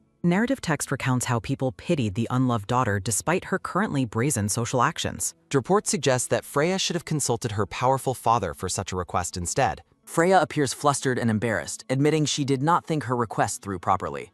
Draport becomes visibly annoyed as Freya displays a childish and overly emotional reaction to him. Draport tells Freya to leave such matters to men and advises her to depart immediately. Noblemen gossip mockingly about women being unable to grasp the complexities of bank-related politics. Draport thinks to himself that his blunt dismissal is the most helpful consideration he offers. Freya watches the departing man with a calculating and sharp gaze hidden beneath her hat. Max admits that their social engagement did not go well as they prepare to leave. Max stares downward with a look of quiet frustration and exhaustion after the social ordeal. Max asks why they bothered to come if the situation was going to be awkward. Freya sits silently in the carriage, reflecting on the events that just transpired in the club. Narrative reveals Freya staged the rejection to make Draport seem unlikely to ever help her. Freya explains that the venue and her father's presence contributed to the awkward social atmosphere. Max questions why she insisted on coming all this way if she anticipated such awkwardness. Max addresses Freya by her full name and demands to know what she is thinking. Max asks if her actions today were intended to meddle in his business for the Duke. Freya realizes that overcoming Max's deep-seated distrust will be a very long and difficult process. Max continues to watch Freya with intense skepticism and doubt regarding her true social motives. Freya decides to end the line of questioning by offering him one final definitive answer. Freya tells Max to remember her actions today if he ever finds himself doubting her again. Freya vows that everything she did and will do in the future is for Max. Max looks away from her, his expression reflecting the weight of her sudden and firm declaration. Freya reflects on the deep distrust Max feels, while a floral backdrop suggests a softening mood. Narrative text tells Max to remember her words whenever it becomes too hard to believe her. Narrative recalls Max's past promise to trust her while acknowledging the doubt he feels today. Freya promises to rescue Max from his current situation just as he once helped her. Max remains stoic and silent while he listens to her vow to restore his lost joy. Freya asks Max to trust her just this once as she reaches out to him. Narrative text notes that Max was once entirely alone with only Freya by his side. Believing her husband must finally accept her, the woman feels a sense of relief. She desires to forget her past mistakes and start over to protect her lifelong love. Max asks if she is finally satisfied after seeing the damage her love caused him. A hand reaches out toward Max as he walks away into the distance. Tears stream down Freya's face as she experiences a moment of profound despair. A doctor with silver hair maintains a professional and somber expression during a consultation. Freya explains that her past feels like waking from a vivid and terrifying nightmare. The doctor notes that memories are persistent and cannot be erased as easily as one hopes. He describes the mind as having separate compartments where memories of varying intensity are stored. He explains that forgetting is merely the act of losing track of a memory's location. Freya listens as the doctor emphasizes that emotions are the keys to accessing stored memories. He proposes using hypnosis to dilute her emotions until her memories feel like someone else's story. Freya dabs her eyes while he explains that her painful memories will eventually fade away. A close-up shows her looking away, lost in thought regarding the doctor's explanation. The doctor warns of a permanent void and asks if she truly wants to erase Max. Freya tells the doctor not to worry while she holds her handkerchief with determination. Freya smiles and confirms her full understanding of the risks and consequences involved. The doctor stares at her with a look of surprise or confusion at her resolve. Memories of her 22nd year reveal a cycle of social mockery, isolation, and hysteria. Freya explains she erased the 2 weeks she spent obsessing over Max before their divorce. She notes her high susceptibility to hypnosis allowed her to successfully bury that painful time. Max wonders who would have told his wife such a thing about her own nature. Freya offers a calm and peaceful smile as she reflects on her current state. The silver-haired man stares in shock at the revelation Freya has shared with him. A close-up focuses on the man's necktie as he processes the weight of the conversation. A formal document announces the official start of a major regional railway construction project. A blurred newspaper provides a glimpse into the public's perception of the current business climate. Monsieur Drapaport smiles at the newspaper, declaring that their grand plan is finally beginning. Draport envisions building a nationwide passenger rail system with Max at the helm. Draport ponders what Freya's true intentions are behind her recent and unusual social maneuvers. Max looks down at the papers, his face partially obscured by his blonde hair. Freya asks Max to trust her just this once as she looks at him pleadingly. A transition shows Max's weary face beneath a soft floral patterned background. Max reflects on his exhaustion regarding his wife's constant emotional outbursts and tears. Freya vows to lead Max out of his current darkness just as he once saved her. Max looks at her with an unreadable expression, his piercing blue eyes fixed on her. Draport questions if Freya's actions are simply a ploy to keep Max by her side. Draport says he will allow her to continue her meetings despite their strange nature. He argues that even if she fails to persuade her father, they lose nothing. Max asks for clarification on what Draport meant regarding his wife's potential failure. Draport explains that rumors of her public humiliation will serve as a useful distraction. He notes that while Freya's reputation suffers, their business project gains a strategic advantage. The Duke's daughter's actions cause political and business rivals to hesitate in their opposition. Max agrees that the current turn of events is beneficial for their overall railway project. Text reveals that Freya's success in manipulating the lawmakers exceeded all of their initial expectations. Max remains contemplative while the scene shifts, showing the distance between the two business partners. Draport asks Max if he still harbors any romantic feelings for his estranged wife. Max reflects on how their relationship has degraded from a fairy tale to a transaction. Max looks away, convinced that their situation is beyond the point of any meaningful change. Draport mentions that Freya will be absent from work this week, seeking Max's confirmation. Draport notes Freya is taking another week off and questions her sudden interest in the business. Draport suggests Freya might run the business alone, prompting Max to ask for clarification on her status. Draport dismisses the idea, suggesting she will remarry and potentially resume her maiden name as Madame Blanc. Max looks toward Monsieur Draport and asks him to explain the meaning behind his previous statement. Draport explains that the Duke would never allow his only daughter to remain a divorcee for long. Draport suggests a new marriage registration might be filed before the divorce papers are even processed. Looking away with a somber expression, Max acknowledges that Draport's assessment of the situation is likely true. Max reflects on his past assumption that Freya would remain alone at Blanc Castle following their divorce. Max considers that the Duke would never leave Freya on her own while looking at a portrait. Monsieur Draport concludes his observation with a single word as he watches Max process the information. Freya Blanc reads a newspaper with a serious expression, scanning for updates on Max's business project. The newspaper headline announces a public offering for the Lutte Saint-Germain-en-Laye railway project. Freya notes that Max's project has begun and that securing capital is the key to its success. Freya intends to involve Lutzbank to prevent Tristan from managing the project's investors alone. Freya rests her hand on the newspaper, deciding to lie flat and wait for the right moment. Freya stands alone in the grand room, looking out the window while a soft background suggests transition. Narrative text identifies the Longchamp racecourse as the location for the next upcoming horse race. Freya smiles calmly, noting that unlike last time, she must prepare her next move very carefully.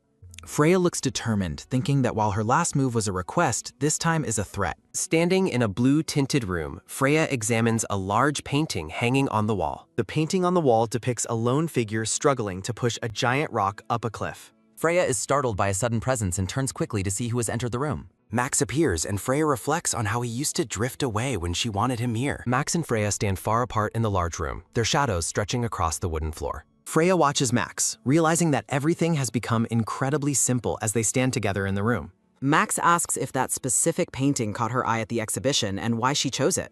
Freya says she liked it, privately wondering if Max is making idle conversation to build trust. Freya decides not to share the painting's true meaning, as it would be hard to believe. Max informs Freya that the location depicted in the painting is known as Lover's Cliff. Max tells Freya that he knows the area around Blanc Castle better than she does. A somber close-up focuses on Max as he mentions his superior knowledge of the local area. A flashback shows a young boy with a suitcase standing alone before the castle's massive doors. Narrative text explains that after that moment, the boy spent every vacation at Blanc Castle. Narrative describes his life as a puppet, bound to fixed times to please the young lady. A close-up shows the feet of a person standing precisely at the very edge of a cliff. Narrative recounts a legend where lovers making a vow on this cliff fulfill eternal love.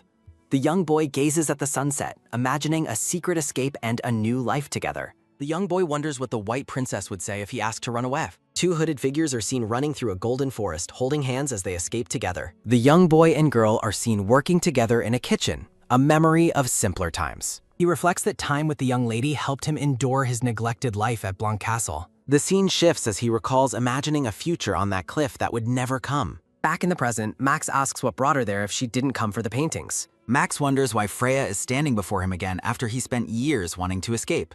Max reflects on his return to Blanc as its child despite his long-standing desire for freedom. Freya watches her husband with a neutral expression, waiting for him to continue his line of questioning. A close-up of Max's face reveals his internal struggle as he silently wonders why she has returned. Max mentions releasing a business announcement article today, which Freya confirms she has already seen. Max says they will issue shares tomorrow. Freya admits she was thinking of buying some herself. Max asks if she plans to buy shares, wondering if she is practicing being suspicious. Freya emphasizes her status as a business partner, asking what investment is more profitable than railroads. Max remains silent, his golden hair partially obscuring his face as he processes her bold words. A focused gaze reveals Max's inner calculation as he wonders if Freya truly understands the stakes. Freya stares back with a searching expression, considering the heavy weight of the trust between them. Monsieur Dropward's voice cuts through the tension, questioning if Max still harbors feelings for his wife. Max looks away, his expression hardening into a mask of professional indifference toward the personal query. Freya watches Max walk away, thanking him for traveling such a long distance to speak. Freya calls out to Max, causing him to halt and turn back with visible shock. Distressing memories of thorns and blood flash before Max as he stares at his estranged wife. Freya asks her husband the painful question of whether he ever loved her for even a moment. Max reflects that his feelings were a vicious obsession and all he ever showed was falsehood.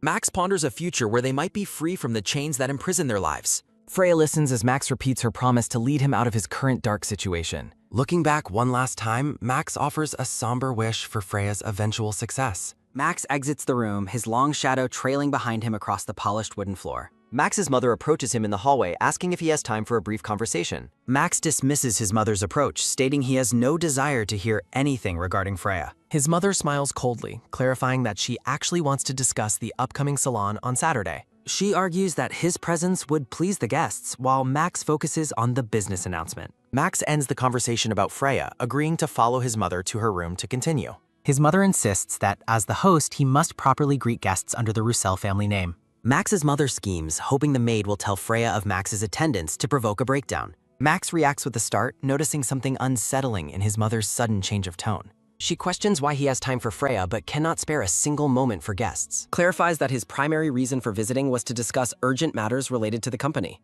His mother reluctantly accepts his explanation, sighing as she tells him to go and rest. Max issues a final warning for his mother to stop interfering with Freya for her own sake. He firmly restates his intention to handle all matters regarding his wife without any outside assistance. His mother erupts in anger, reminding him of her past efforts to look after the girl. She dismissively agrees to stop caring, not wanting to sour their relationship over such a trivial matter. Seated in her room, Max's mother asks the butler if he has noticed anything unusual lately. The butler responds respectfully, stating that nothing particularly strange has occurred between the husband and wife. She orders the butler to maintain a close watch and report any suspicious behavior immediately. Max's mother recalls Max's words regarding Freya leading him out, her face illuminated by blue light. She resolves to crush Freya under her heel, wondering where exactly the girl intends to go. A firm knock echoes through the quiet room as someone seeks entrance to see the madam. Mila enters the room with a cheerful smile, ready to attend to Freya's immediate needs. Freya stands by the window, lost in a deep and melancholy state of quiet reflection. Freya ponders the dark meaning behind choosing a place for eternal vows as a site for death. She realizes Max deliberately chose the cliff to die, understanding the legend's true significance at last. Looking toward the light, Freya wonders if her husband intended to say an eternal farewell. Mila watches Freya with a look of deep concern, asking what she should do to help.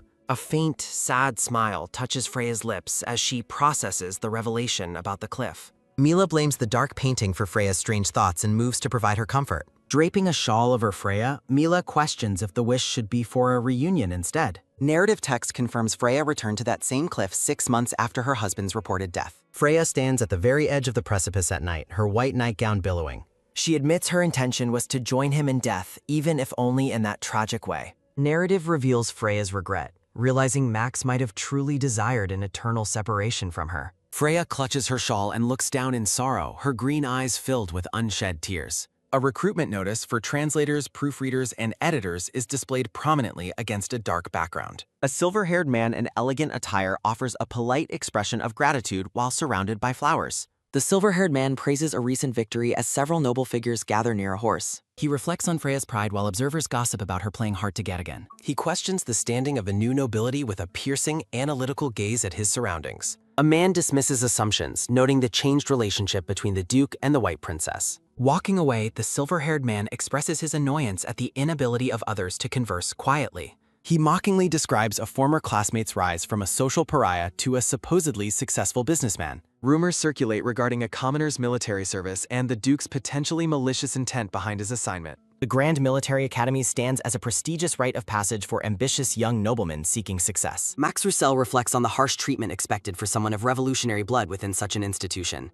The silver-haired man finds it thoughtless to belittle a man who successfully revived a business and expanded into railways. Two men share a knowing smile as they discuss the heritage and reputation of their business rivals. Narrative explains the discrimination against Ashurians as he ponders the humble meaning of Sir Delaporte's surname. He stands alone, his thoughts clouded by the weight of historical prejudices and shifting social ranks. Noblemen defend imperial appointments while women gossip scandalously about a lady's disgraceful entrance into the club. He contemplates the current situation, wondering where exactly his next move will lead him in this struggle. A sudden realization or presence causes the silver-haired man to pause and react with visible astonishment. Marquise Tristan appears, his presence marked by a calm demeanor amidst a backdrop of vibrant purple flowers. A group of men stands together in a hallway, their focus shifting toward an approaching figure. Questions arise regarding Tristan's presence at the racetrack and his potential dealings with the Republican assemblymen. The struggle for control over railway and canal interests creates a divide between royalists and Republicans. The silver-haired man finds it ironic that Max Roussel handed canal business over to the Duke. Tristan's intervention shifts the conflict into a battle between hardline noble factions and more moderate imperial supporters. The weight of the political maneuvers causes the silver-haired man to look away in quiet contemplation. Unexpected visitors offer congratulations on a recent victory while the recipient questions their identity and motives. His expression sharpens as he hears an intruder within his private carriage, demanding to know who they are. A cloaked woman remains inside the carriage, refusing to leave despite the silver-haired man's growing frustration. He realizes the intruder is Freya, even as she firmly instructs him to stay and listen. Freya begins to reveal her identity, her movements measured and confident despite the tense and confrontational atmosphere. A close-up of his eye reveals his shock as he begins to recognize the woman sitting before him. Freya offers a calm, enigmatic smile as she finally reveals her face to the startled man in the carriage. Delaporte dismisses any talk regarding amendments, demanding she exit his carriage immediately to avoid a scene. Freya questions his attempt to kick her out while he threatens to forcibly remove her if she persists. He considers her previous habits of running away, realizing that getting caught together would ruin their reputations. Freya remains perfectly still, her emerald eyes fixed on him as she prepares to deliver her next statement. Addressing him as Sir Achille Delaporte, she reminds him that a baron cannot forcibly remove an imperial princess. She presents him with a choice: listen to her proposal or continue this undignified confrontation in a public carriage. Achille Delaporte is momentarily silenced as he processes her bold ultimatum and the implications of her status. He reevaluates her as more than a sheltered woman, wondering if her previous behavior was a calculated illusion. He maintains that her efforts are useless and that he has no power to assist with the political amendment. Freya counters with a confident smile, asserting that he will indeed help her ensure the bill is rejected. He questions how he could possibly oppose a bill pushed by Duke Blanc, the Empire's most powerful man. He insists that she has chosen the wrong person for such a task, claiming it is beyond his abilities. Freya clarifies that she is not interested in the minor bill he assumes she wants to block. She suggests that a much larger financial stake is possible, catching Achille Delaporte completely off guard. Achille clenches his fist, wondering who influenced Freya to act so boldly and overturn his expectations again. He realizes the young princess is attempting aggressive negotiations, a side of her he clearly did not expect. Achille demands to know who is behind her proposal, inviting her hidden partners to come out and face him. Tristan reflects on the reason he appeared at the racetrack, watching the young fox navigate her complex scheme. Akil Delaporte stares in wide-eyed shock as he begins to recognize the woman's true nature. Freya emphasizes that they are alone and explicitly declares herself to be his new trading partner. Achille reflects on his surprise, noting that this encounter marks the third time she caught him off guard. He admits to underestimating the princess and acknowledges he can influence the clause despite the significant personal risk. Achille observes that since she prepared so thoroughly, she must have a fitting reward ready for him. He notes that the ducal house surely wouldn't speak in empty words while contemplating her offer. Achille suggests that the mining rights owned by the ducal house would be an appropriate form of payment. Freya rejects his suggestion, explaining that the mines are already tied up in other difficult contracts. She offers an alternative instead, her green eyes shimmering with a cunning and mysterious light. Leaning in with a smile, Freya asks if he has heard the rumors circulating through the Empire. Achille waits in silent anticipation, his sharp gaze fixed on the woman sitting across from him. Freya mentions the rumor that the revolution would have failed without the Ashurians providing revolutionary funds. Narration explains Ashurians funded the army to escape a life of scorn despite their talent for wealth. Freya notes the futility of watching the republic they fought for crumble into pieces twice. Achille asks why she is telling him this, questioning the relevance of this historical revolutionary talk. Narrative text describes the Empire being swept into revolution when the Delaporte family secret was finally revealed. Freya recalls that in her repeated lives, Asheville Delaporte was always the hero of the Republic. She questions why Auguste, who supposedly despises nobility, would bother attending the imperial boarding school. Freya suggests the original goal was perhaps to create a second Max Russell through his education. She explains they couldn't make a powerful son-in-law the symbol of a new revolutionary army. A sudden, sharp movement creates a visual blur as the atmosphere in the carriage shifts. Akil holds a blade to her throat, questioning her about the commander of the new revolutionary army. He demands to know who told her that story. Freya claims she heard it from Bernat Russell. Freya privately thinks that while she is bluffing, it is currently impossible to verify her claim. Narrative text clarifies she only heard about the funds and the rest was her own conjecture. Freya tells him if she had verified it, he would be dealing with her father, not her. Akil asks what she hopes to gain, doubting anyone would risk their life for a trivial bill. Freya looks at him with sudden vulnerability and asks for help to protect her husband's company. Achille asks if she knows who is targeting her husband and whose hands the canal business was in. A look of calm confidence returns to Freya's face as she prepares to finish her proposal. Lowering his dagger, Achille realizes she was hiding a complex plan within a plan all along. Freya offers a serene smile, appearing as a pure white flower despite her ruthless negotiating tactics. Achille calls her condition for silence too extravagant. She offers to get him what he truly wants. Freya's radiant smile precedes the mention of her role as the spark of the Third Revolution. The scene transitions to a grand, sunlit library featuring an old map on a wooden easel. A silver-haired student with a ponytail dismissively rejects the idea of taking any more business lessons. A blonde man mentions something about a dress from earlier this morning while looking at papers. Someone flips through a document containing architectural drawings and detailed text regarding urban planning. Sitting on opposite couches, Freya asks Auguste about the date of the upcoming imperial ball. Auguste looks toward her with a somber expression, remaining silent as he processes the sudden question. Auguste stands up in surprise, asking where she is going as she prepares to leave the room. Max mentions the jeweler on Vendome Square and asks if they can attend the ball as a couple. Freya agrees, leading Max to state he will start on her dress tomorrow as he watches her. Max suddenly seizes Freya by the shoulders, his intense gaze fixed on her neck as she gasps. Startled by the sudden contact, Freya asks what is wrong while he stares at her throat.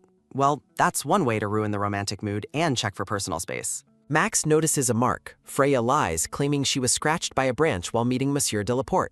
Narrative text reveals the mark as a shallow, incised wound caused by someone skilled with a sword. Looking away with a cold and calculating expression, Max reflects on the idea of giving a gift. A door creaks open as Tex notes the irony of the situation given their planned divorce.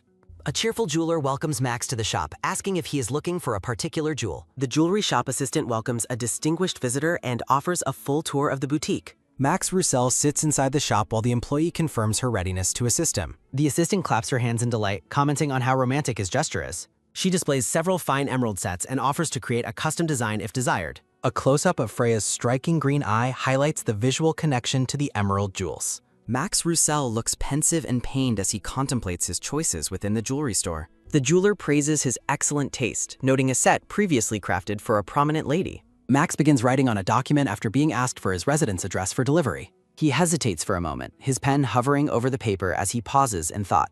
A brilliant emerald necklace is showcased, shimmering with a radiant and expensive green light. Paul the designer stands proudly with his assistant, eager to present his latest dress creation. Freya looks back with a soft, peaceful expression during her fitting at the high-end boutique. Paul appears momentarily stunned or unimpressed as he evaluates the final look of the gown. Freya stands in a magnificent white dress, commanding the attention of everyone in the room.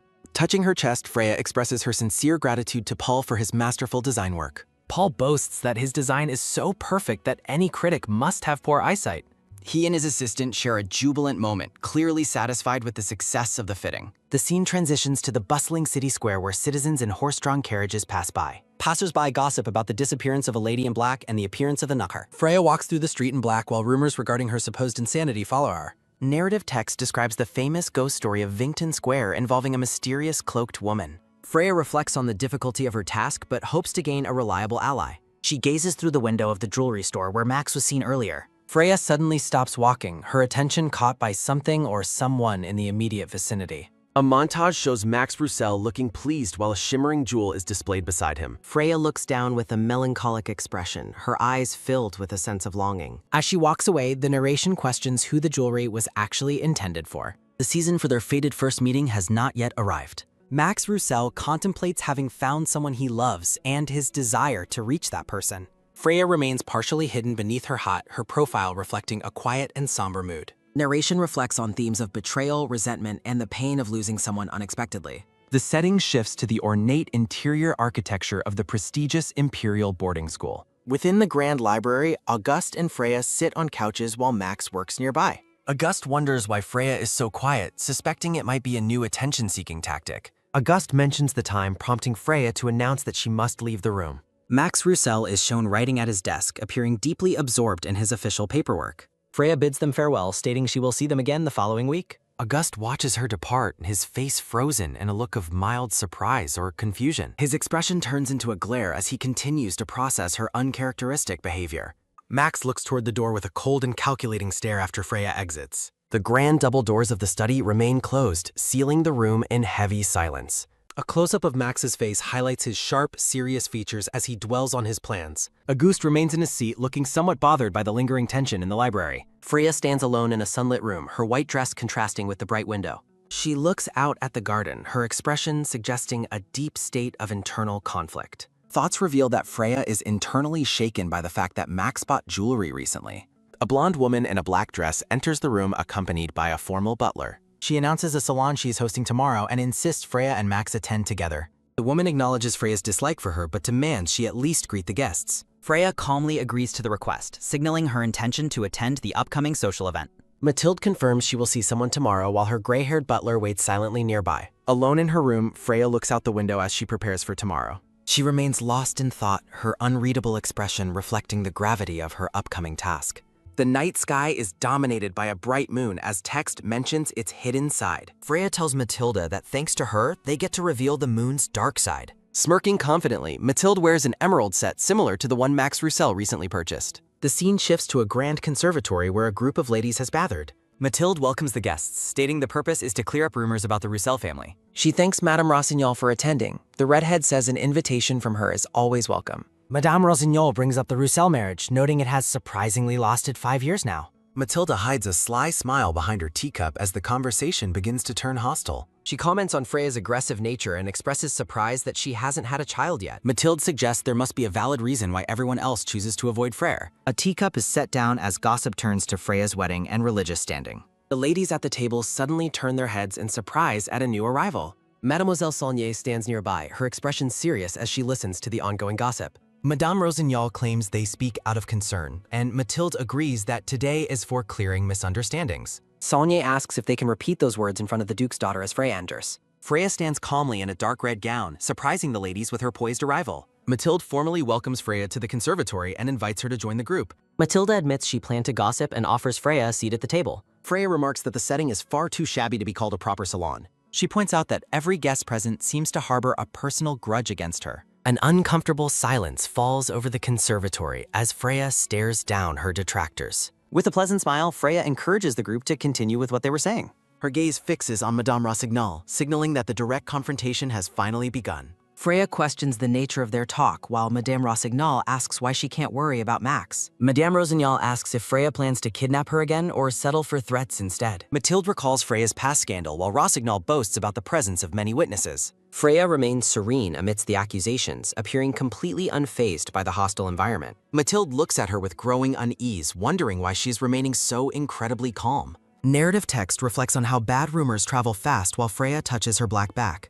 Freya denies ever trying to abduct Madame Rossignol or threatening any other ladies in the past. Staring directly at her, Freya watches as Madame Rossignol reacts with visible, mounting anger. Freya explains Rossignol never entered the carriage. Rossignol furiously claims she fought her way out and ran. Rossignol mocks Freya's failure to win Max's heart and tells her to give up the chase. Freya suggests that Rossignol's frustration stems from her own failed pursuit of Max Roussel's heart. Madame Rossignol is stunned as Freya mentioned she previously couldn't understand why she was being framed. Narrative text reveals Freya's past desperation and her inability to comprehend why she was targeted. Freya notes that while other ladies accepted her earlier proposals, Madame Rossignol remained an exception. Freya accuses her of harboring secret feelings for Max, causing Madame Rossignol to panic visibly. Rossignol calls the accusation slander, but Freya reveals she knows about her secret, ongoing divorce lawsuit. Freya highlights the irony of Rossignol's previous claims while they were in the middle of a divorce suit.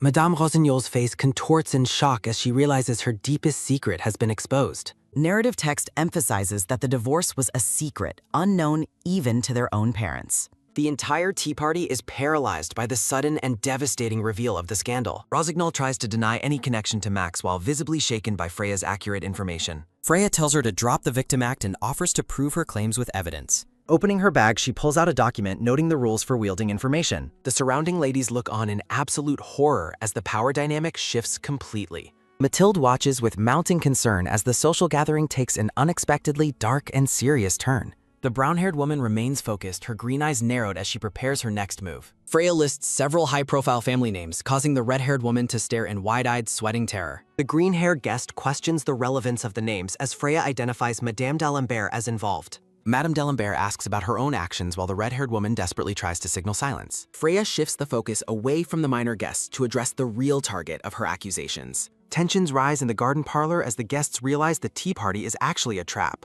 Freya leans in to inform the shocked guests that the list details Rossignol's secret meetings with men. The brown-haired guest gazes in horror as the scandalous purpose of Freya's list is finally revealed. Rossignol grows defensive and denounces Freya as a lunatic who is merely spewing random thoughts aloud. Freya offers to reveal the exact times and locations of the meetings using her investigative skills. The red-haired woman panics, screaming that Freya is lying and urging the guests to ignore her. Matilda looks downcast while narrative text reflects on the futility of trying to erase a nightmare. Narrative text presents the chilling choice between trying to escape a nightmare or becoming someone else's. Rossignol trembles with fury and fear as her scandalous secrets are laid bare before the elite. The red-haired woman's eye twitches as she fruitlessly screams that the accusations are merely slander. Rossignol screams a series of frantic denials and insults while a hand grips a wine glass tightly. Narrative text explains that Rossignol will be cast out of society as gossip spreads among the ladies. Freya's cold gaze remains fixed on her opponent, unmoved by the dramatic scenes unfolding before her. The green-haired guest stands frozen in shock, unable to process the chaos erupting at the table.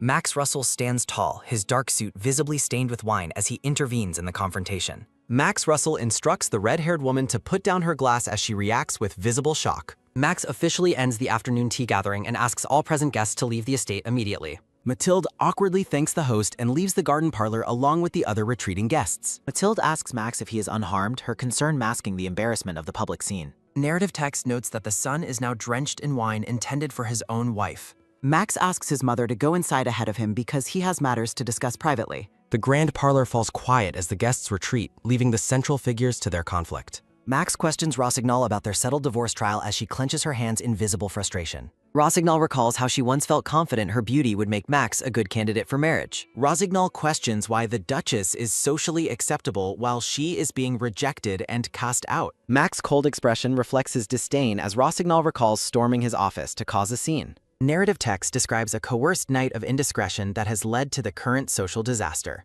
Rossignol looks pained as she recalls being rejected despite her belief in the power of her smile. The red-haired woman realizes she was never an innocent princess locked away in a high tower. Rossignol reflects on her unfilial behavior toward the crown and wonders if she should have stayed away. With a final curse, the red-haired woman retreats into the shadows, wishing misery upon those present. Max stands silently beside Freya, the weight of the day's revelations hanging heavy in the air. Freya tells Max they will talk later and decides to head inside first, ending their interaction. Freya pauses in the sunlight garden, her attention caught by someone waiting nearby to speak. The scene shifts as the brown-haired woman and a pink-haired girl meet in the grand hall. The pink-haired girl greets Freya and mentions that she recognizes her from the department store lounge. Freya accepts the pink-haired girl's gratitude, acknowledging the strange timing of their second meeting. The pink-haired girl requests permission to write an article that neutrally describes the day's scandalous events. The girl identifies her newspaper as Present Lutece, acknowledging its smaller scale compared to more famous publications. A close-up of the pink-haired girl highlights her newfound confidence as she approaches the influential woman. Freya questions if the mademoiselle understands that publishing this will put her at odds with major newspapers. The journalist's eyes sparkle with ambition, unbothered by the risks associated with such a scandalous story. The pink-haired girl insists that her organization will bear full responsibility for the consequences of the report.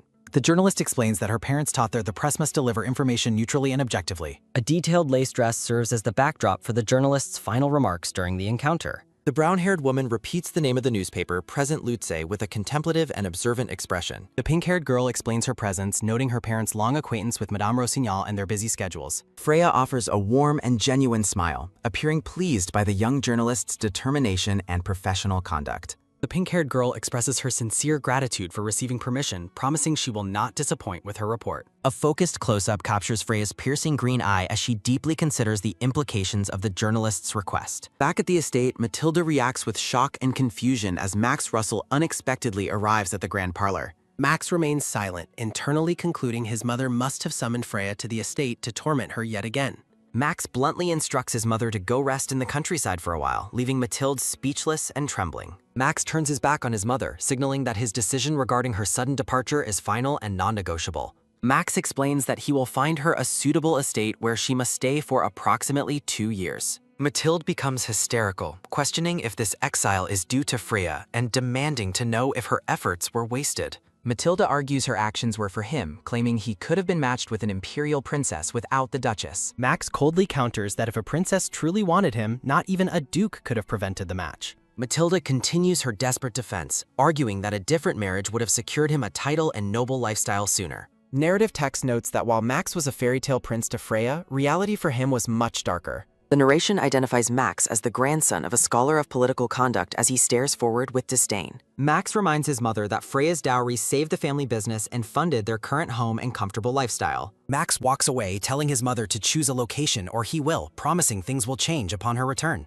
Mathilde screams her son's name in despair as the heavy doors of the parlor slam shut, sealing her fate. Left alone, Mathilde trembles as the narrative explains she was content losing her husband as long as Max remained. In a fit of rage, Matilda shatters a lamp as the text describes her feeling abandoned for the foolish Duchess. The room is bathed in an ominous red light as Matilda seethes, her screams of fury echoing through the estate. An abstract field of red and black conveys the intense, destructive hatred consuming the discarded mother's heart. The scene shifts back to a quiet, sunlit room where Freya sits alone, seemingly waiting for a private conversation. Freya remains silent, her expression unreadable as she reflects on the recent chaotic events and her husband's sudden intervention. Max addresses his wife, mentioning he didn't expect her at the salon after hearing she intended to go alone. Standing before her, Max suggests that accompanying one's spouse is a marital duty and asks if he was mistaken. Freya is stunned that he came for her, but Max focuses on his plan to settle things with his mother. A close-up of the blonde-haired man reveals his resolve as he confirms the decision to exile his mother was his. Freya looks up at him with wide green eyes, questioning why he would take such a drastic step for her. Max states to start trusting her, promising that if she acts for him, he will do the same. Freya looks toward Max, her composed mask slipping as she processes the sincerity of his offer and his newfound support. Internally, Freya pleads with him not to be good to her, fearing her changing feelings might make her possessive. Freya admits to herself that his kind expressions make her foolishly start hoping for a different future between them. The brown-haired woman tightly clasps her hands together, a subtle sign of the deep emotional conflict raging within her. Freya sits in silence, the back of her head to the viewer as she attempts to steady her racing heart. A newspaper article details the scandalous affairs of Eva Rossignol, shifting the title of worst villainess away from Freya. A black-haired man with cold purple eyes is addressed as master by his attentive butler in a private library. The butler informs the black-haired man, Marquis Tristan, that a letter has arrived from the disgraced Countess Rossignol. From a high vantage point, the library is shown as a place of wealth and secrets where Tristan manages his affairs. Rossignol's letter thanks Tristan for past help and offers to provide information to strike a blow against the Duke's heir. Eva Rossignol is shown writing the vengeful letter, her eyes filled with a desperate need to reclaim her lost honor. Marquise Tristan questions if the red-haired woman has lost her mind now that she has been backed into a corner. With total indifference to her plight, the black-haired master coldly orders his butler to burn the woman's letter immediately. Tristan's gaze remains sharp and calculating as he shifts his focus toward a more interesting development in the capital. Looking toward a garden silhouette, Tristan notes that Freya has begun to move, recalling her provocation at the department store. The purple-eyed Marquis admits he did not expect the Duchess to act with such boldness and strategic precision. Tristan clenches his hand, reflecting that despite her perceived shortcomings, Freya is still the cub of a powerful lion. The Marquise wonders about the extent of her preparations and what grand goal she is ultimately aiming to achieve. Tristan anticipates that the young lady's performance will make this year's Imperial Ball far from boring. The Marquis reflects that his challenger must learn the weight of opposing the powerful Tristan name. A clear sky signifies a shift in the day as new developments begin to unfold. Auguste smiles broadly while reviewing the latest edition of the Prison Loose newspaper in the office. Auguste reports that scandalous articles about Madame Rossignol's multiple affairs have prompted investigations across high society. Max questions the news as narrative text explains that society is starting to view Freya differently. Social trends shift as noble ladies begin emulating Freya by visiting her preferred second-hand clothing shop. Auguste amusedly notes that even his own family members have joined the trend of visiting the shop. Max realizes that it will now be difficult for anyone to openly mock his wife's reputation. Auguste speculates on Freya's next move, wondering if another person close to them is her target. He suggests that the newspaper that first slandered her might be the next target for her revenge. Narrative text identifies Marquis Tristan as the individual most likely to be Freya's upcoming opponent. Max considers the suspicious connection between his mother, the Tristan family, and the past scandal's timing. Auguste confirms that the investigation into the proposal letter yielded very little information due to its secrecy. Auguste explains that the Tristan family visited Blanc Castle just before the canal fraud scandal ruined Freya's father. Despite his personal reservations, Auguste acknowledges his duty to follow Max's orders regarding the ongoing investigation. Auguste warns Max to be cautious, reminding him of Freya's formidable royal bloodline and hidden potential. Max remains silent, his focused expression revealing the deep conflict regarding his wife's true intentions. The afternoon sun shines brightly over the estate, marking a momentary pause in the internal drama. Freya reads a letter from the boutique confirming they will finish her dress for the upcoming ball. A personal note from Fernell invites Freya to reach out if she needs any additional assistance. Freya feels confident in her plans, knowing she can rely on the assets she has secured. Freya smiles as she imagines Inz's joy over the sudden influx of business caused by the scandal. A crowd of wealthy customers flocks to the second-hand boutique, signaling a massive expansion for the business. Freya vows to act as a protector for her allies to ensure their future prosperity remains secure. Thoughts turn to the possibility of clearing Freya's name now that her accuser's true nature is exposed. A cheerful maid serves tea to her mistress, unaware of the complex schemes Freya is currently managing. Freya understands that public opinion is fickle and could easily turn against her with the slightest provocation. In a vision of prejudice, multiple hands point accusingly at Freya amidst a field of dark roses. Freya recalls her past lives where she was perpetually trapped in the role of a social outcast. Determined to break the cycle, Freya stares forward with a gaze that reflects her newfound resolve. As she sips her tea, Freya mentally prepares for the significant events scheduled to happen that day. Narrative text confirms that today is the day Max's mother, Matilda, is finally exiled from the estate. The maid informs Freya that the butler wishes to discuss important matters once the Grand Madam departs. Freya enjoys a moment of solitude on the balcony, watching the day progress as her plans materialize. The sun sets as the butler reports that Mathilde went out secretly before her final departure. Internal deductions suggest that Mathilde met with a secret contact she intended to hide from the household. Freya thanks Mr. Lorenzo for his diligence in reporting the former mistress's suspicious movements before she left. The butler asks for instructions on managing the family assets and staff previously under Matilda's direct control. Freya assumes full authority over the household as the butler bows in respectful acknowledgement of her position. The heavy doors close, symbolizing the definitive end of the mother's influence over the Roussel family estate. Freya recalls a painful past timeline where she desperately clung to Max while being crushed by Matilda's schemes.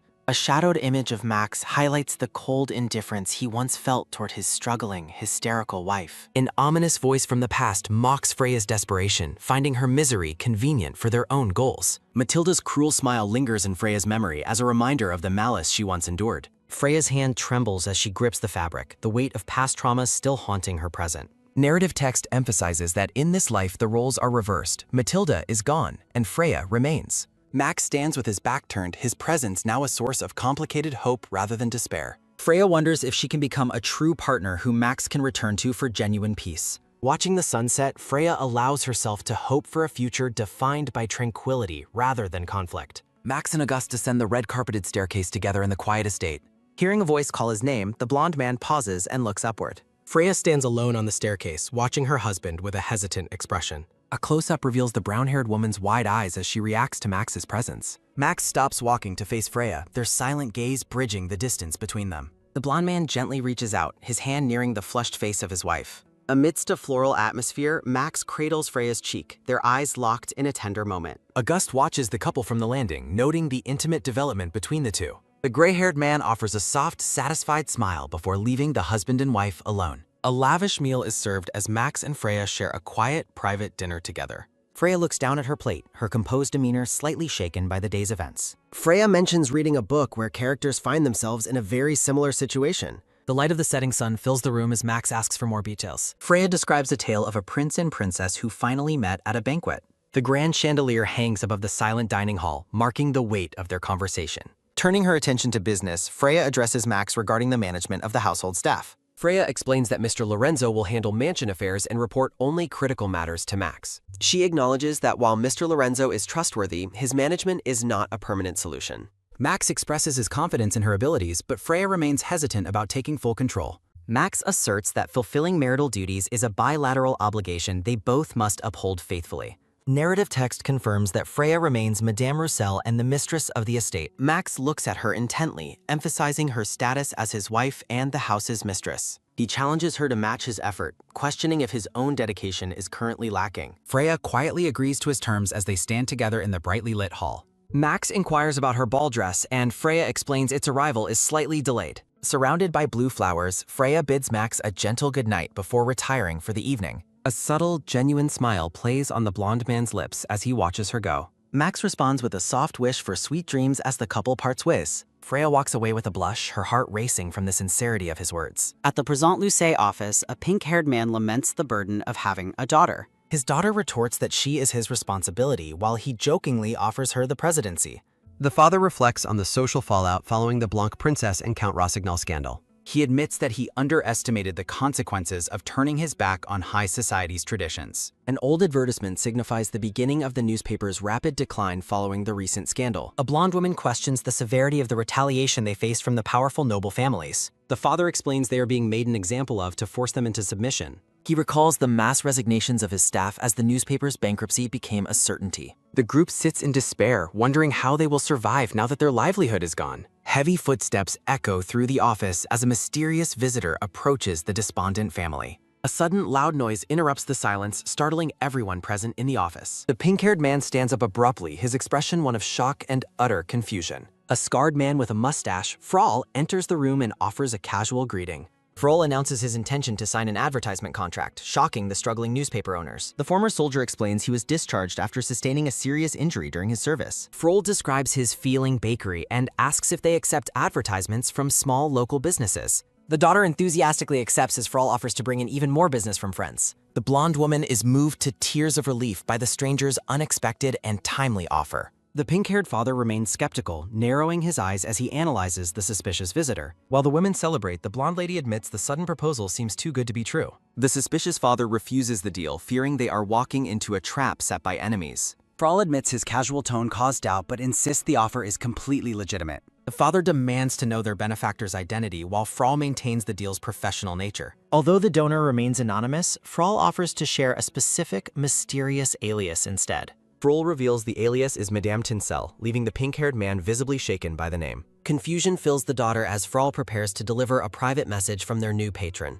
When questioned by his daughter, the father feigns ignorance about the name despite his clear shock. Internally, the father identifies the name as a symbol of revolution that shouldn't exist in Granson. A fiery silhouette represents the dangerous history and revolutionary spark associated with that mysterious title. The scene shifts to the grandeur of the imperial ball, filled with the empire's elite. Guests gossip about Freya's bold decision to attend the season's first major social event. Nobles mockingly speculate that Freya is inviting further humiliation by showing her face in public. Rumors circulate that her divorce trial will end quickly, leaving her with absolutely nothing. A sharp black heel steps onto the carpet, signaling a dramatic and unexpected arrival. Silence falls over the ballroom as a mysterious, elegantly dressed woman commands everyone's attention. The guests are left speechless by the sheer beauty and poise of the approaching lady. Detailed jewelry catches the light, reflecting the sophisticated taste of the highborn guest. Freya appears in a stunning black gown, radiating a new sense of power and grace. The choice of black is a revolutionary statement, challenging the established norms of noble fashion. Narrative text explains that black was historically a color reserved only for the Empire's men. Spectators compare her striking appearance to the Queen of the Night as she enters. The crowd wonders if this confident woman is truly the same person they once ridiculed. Freya remains unbothered by the whispers, her focused gaze fixed on her primary objective. The royal family watches from above as the atmosphere in the hall shifts dramatically. From a distance, the couple stands together at the base of the grand staircase. A silent, tense confrontation occurs as Freya locks eyes with the orange-haired princess. The weight of the moment is felt by everyone present in the sun-drenched ballroom. Freya observes the princess, knowing her rival covets the title of the ball's most beautiful flower.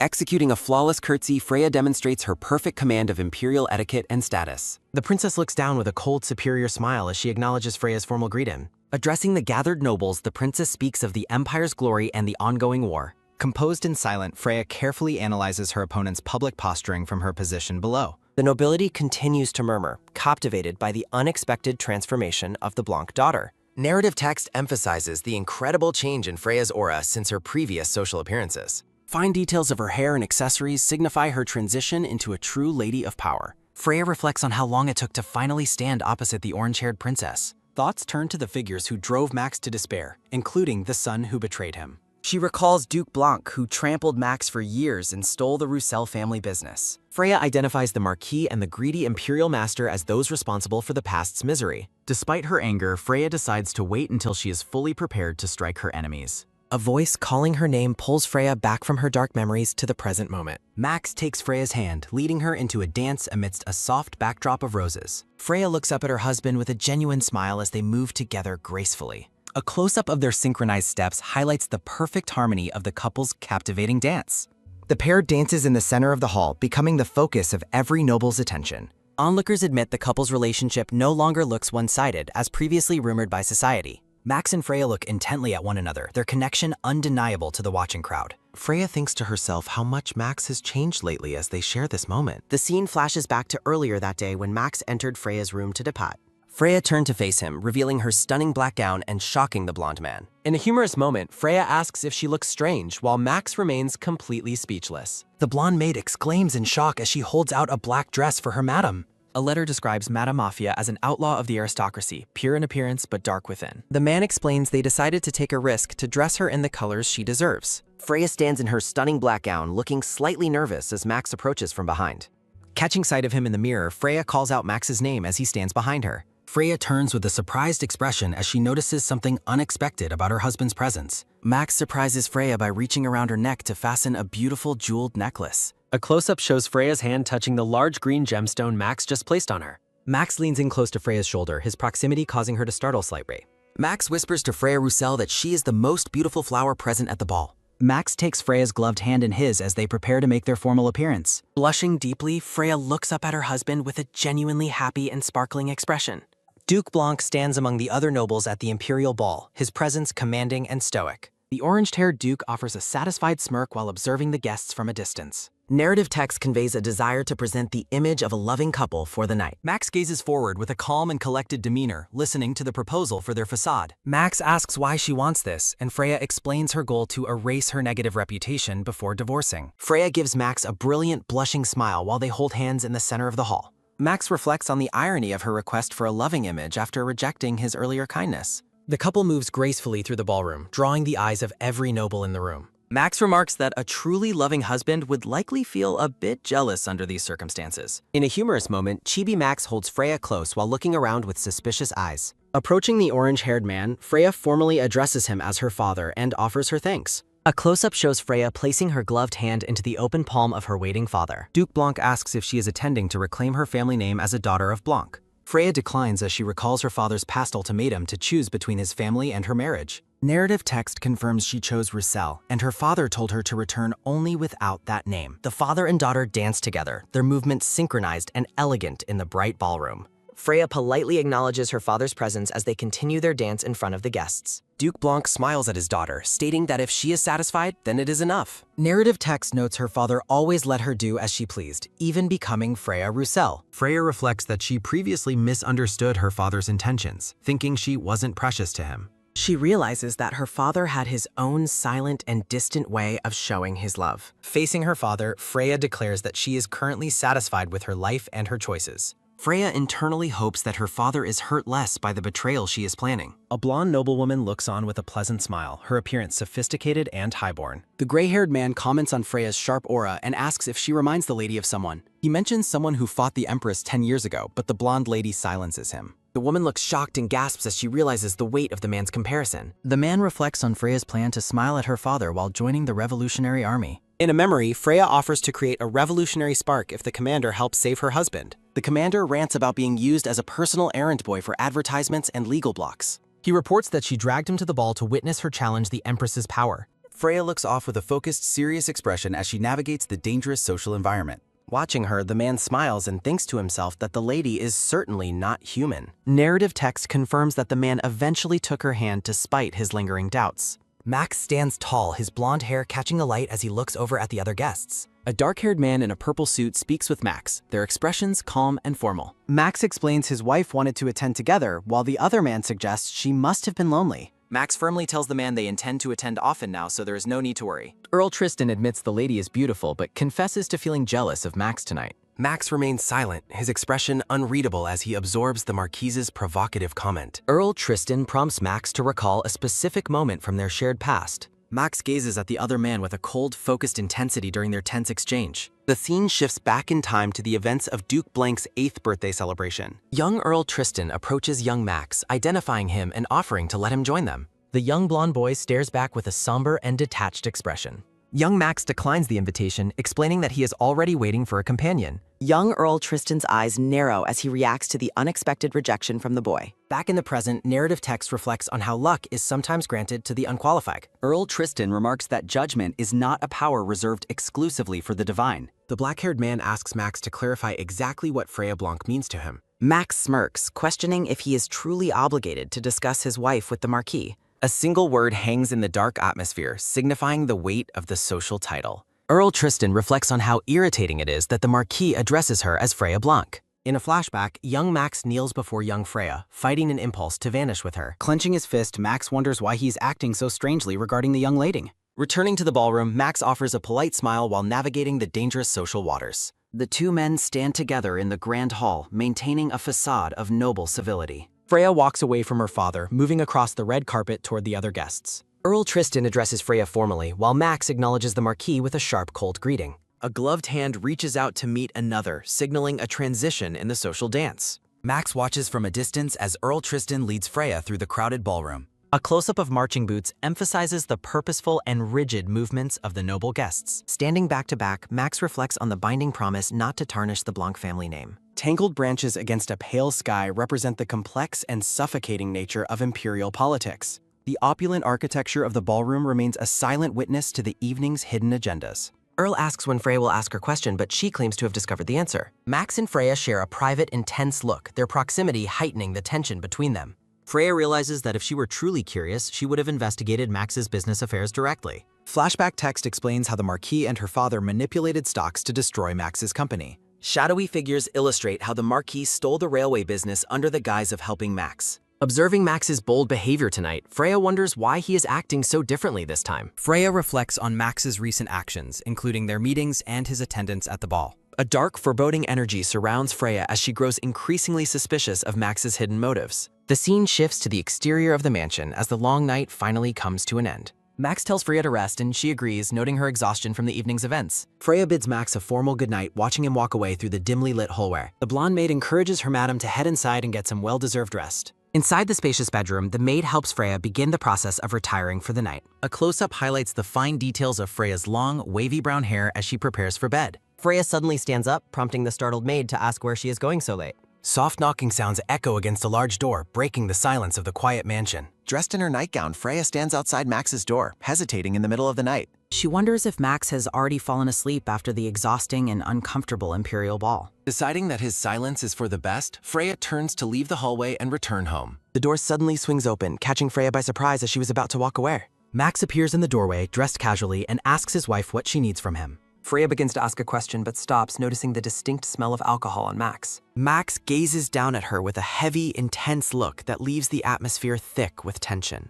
From his desk, the blonde man bluntly commands the lady to ask her question. Recalling his visible frustration at the palace, she asks what event soured his mood. Max suggests her late-night arrival in a nightgown was an attempt to offer him physical comfort. Stunned by his forward remark, Freya stands frozen while clutching her light robes. In a frantic, cartoonish panic, the lady desperately tries to clarify that she has no such intentions. As he steps closer, the narrative notes his realization that she would never actually initiate such intimacy. He questions if this interaction falls outside the scope of the marital duties she previously mentioned. Max suddenly pulls her close, sparking a sense of déjà vu as she reacts in shock. The blonde man gazes down at her with a heavy, unblinking intensity that fills the quiet room. Looking up at him, Freya's eyes are wide with a mixture of confusion and sudden realization. A close-up captures the tension in her expression as she remains locked in his close proximity. Max's face is slightly flushed from the alcohol as he maintains his focused and unwavering stare. Freya firmly objects, stating that their first night together shouldn't happen under these specific circumstances. Max expresses his desire for their first night to be a perfect and meaningful occasion. He notes that it should be an unforgettable experience that they both cherish forever. Releasing her hand, he decides that tonight is not the right time for such a commitment. Max's gaze softens slightly, though the underlying tension of his hidden thoughts remains visible. A faint, melancholy smile touches his lips as he accepts her rejection of the moment.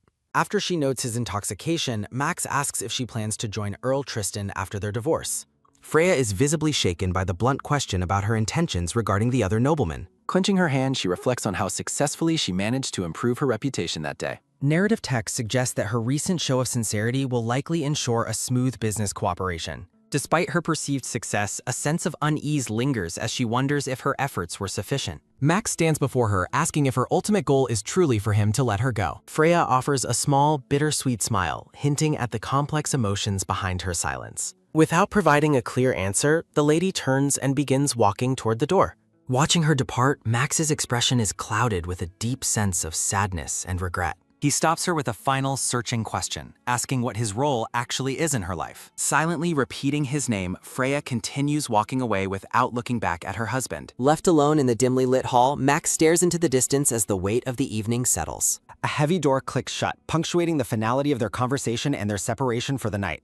She compares her happy facade from the ball to the somber reality of her current internal state. Max hides his face in his hand, appearing overwhelmed by the emotional conflict of their relationship. Standing alone in the hallway, the lady pauses to collect her thoughts after the intense encounter. A close-up reveals her pained expression as she struggles with the consequences of her calculated actions. A painting of a man struggling to push a massive boulder serves as a metaphor for her burden. Trembling slightly, the lady fights to maintain her composure in the wake of their difficult exchange. Collapsing to the floor, she whispers that she is okay while hiding her face in her arms. Headlines declare that the ball was a triumph, identifying two beautiful women who dominated social circles. Newspaper text describes the widespread search for the artisan who created the most sensational dresses. Sporting an elegant hat, Freya smiles while reading about the public's fascination with her attire. Stepping from a carriage, she anticipates an upcoming event that will revive Max's lingering suspicions. With a determined look, the lady prepares herself for the new challenges the day will bring. Several sharp knocks echo through the room, signaling the arrival of an important guest or message. Entering the room, Freya finds Max and several other men gathered around a large desk. She notices the serious atmosphere as she approaches the group of noblemen in the study. Addressing the room, she asks if there is a problem requiring her immediate attention. Max reports that one business amendment passed while another was rejected by the voting body. The black-haired man suggests they must now anticipate interference and adopt their strategy accordingly. Marquise Earl Tristan politely bids her farewell as he prepares to depart from the office. Earl Tristan bids a subtle farewell, promising to see Madame Roussel again very soon. Narrative text notes a suspicious glint in his eyes while concealing their secret bank connection.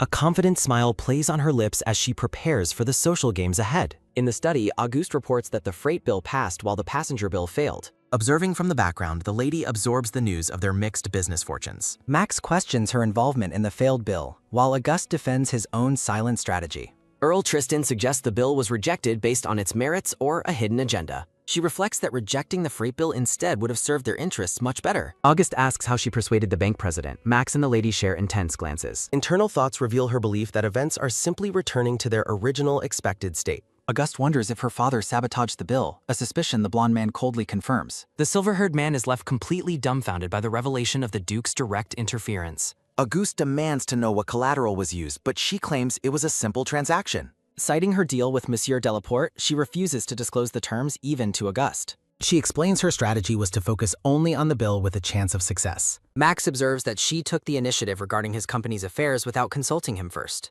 The blonde man notes her unilateral actions with a mixture of suspicion and growing frustration. Narration explains she cannot avoid his criticism without revealing her knowledge of the future events. Bowing her head slightly, the lady apologizes for her perceived short-sightedness in handling the negotiations. Auguste questions if she was truly acting alone or merely following someone else's secret lead. Auguste asserts his own agency, stating he acted of his own volition without any outside influence. She admits to overstepping her bounds. Max dismisses her apology with a cynical remark about laws. Looking away, she acknowledges that he has every reason to doubt her intentions right now. Max stares at her with heavy eyes, asking where she plans to go next. She announces her invitation to Blanc Castle, prompting Max to question her foolishness in going. She asks if staying would even restore his trust, leaving the silver-haired man momentarily speechless. Finally relenting, Max tells her to do as she wishes while he remains at his desk. As she turns to depart, the blonde man's icy gaze follows her with silent intensity. Auguste asks if he is truly going to let the lady leave under such suspicious circumstances.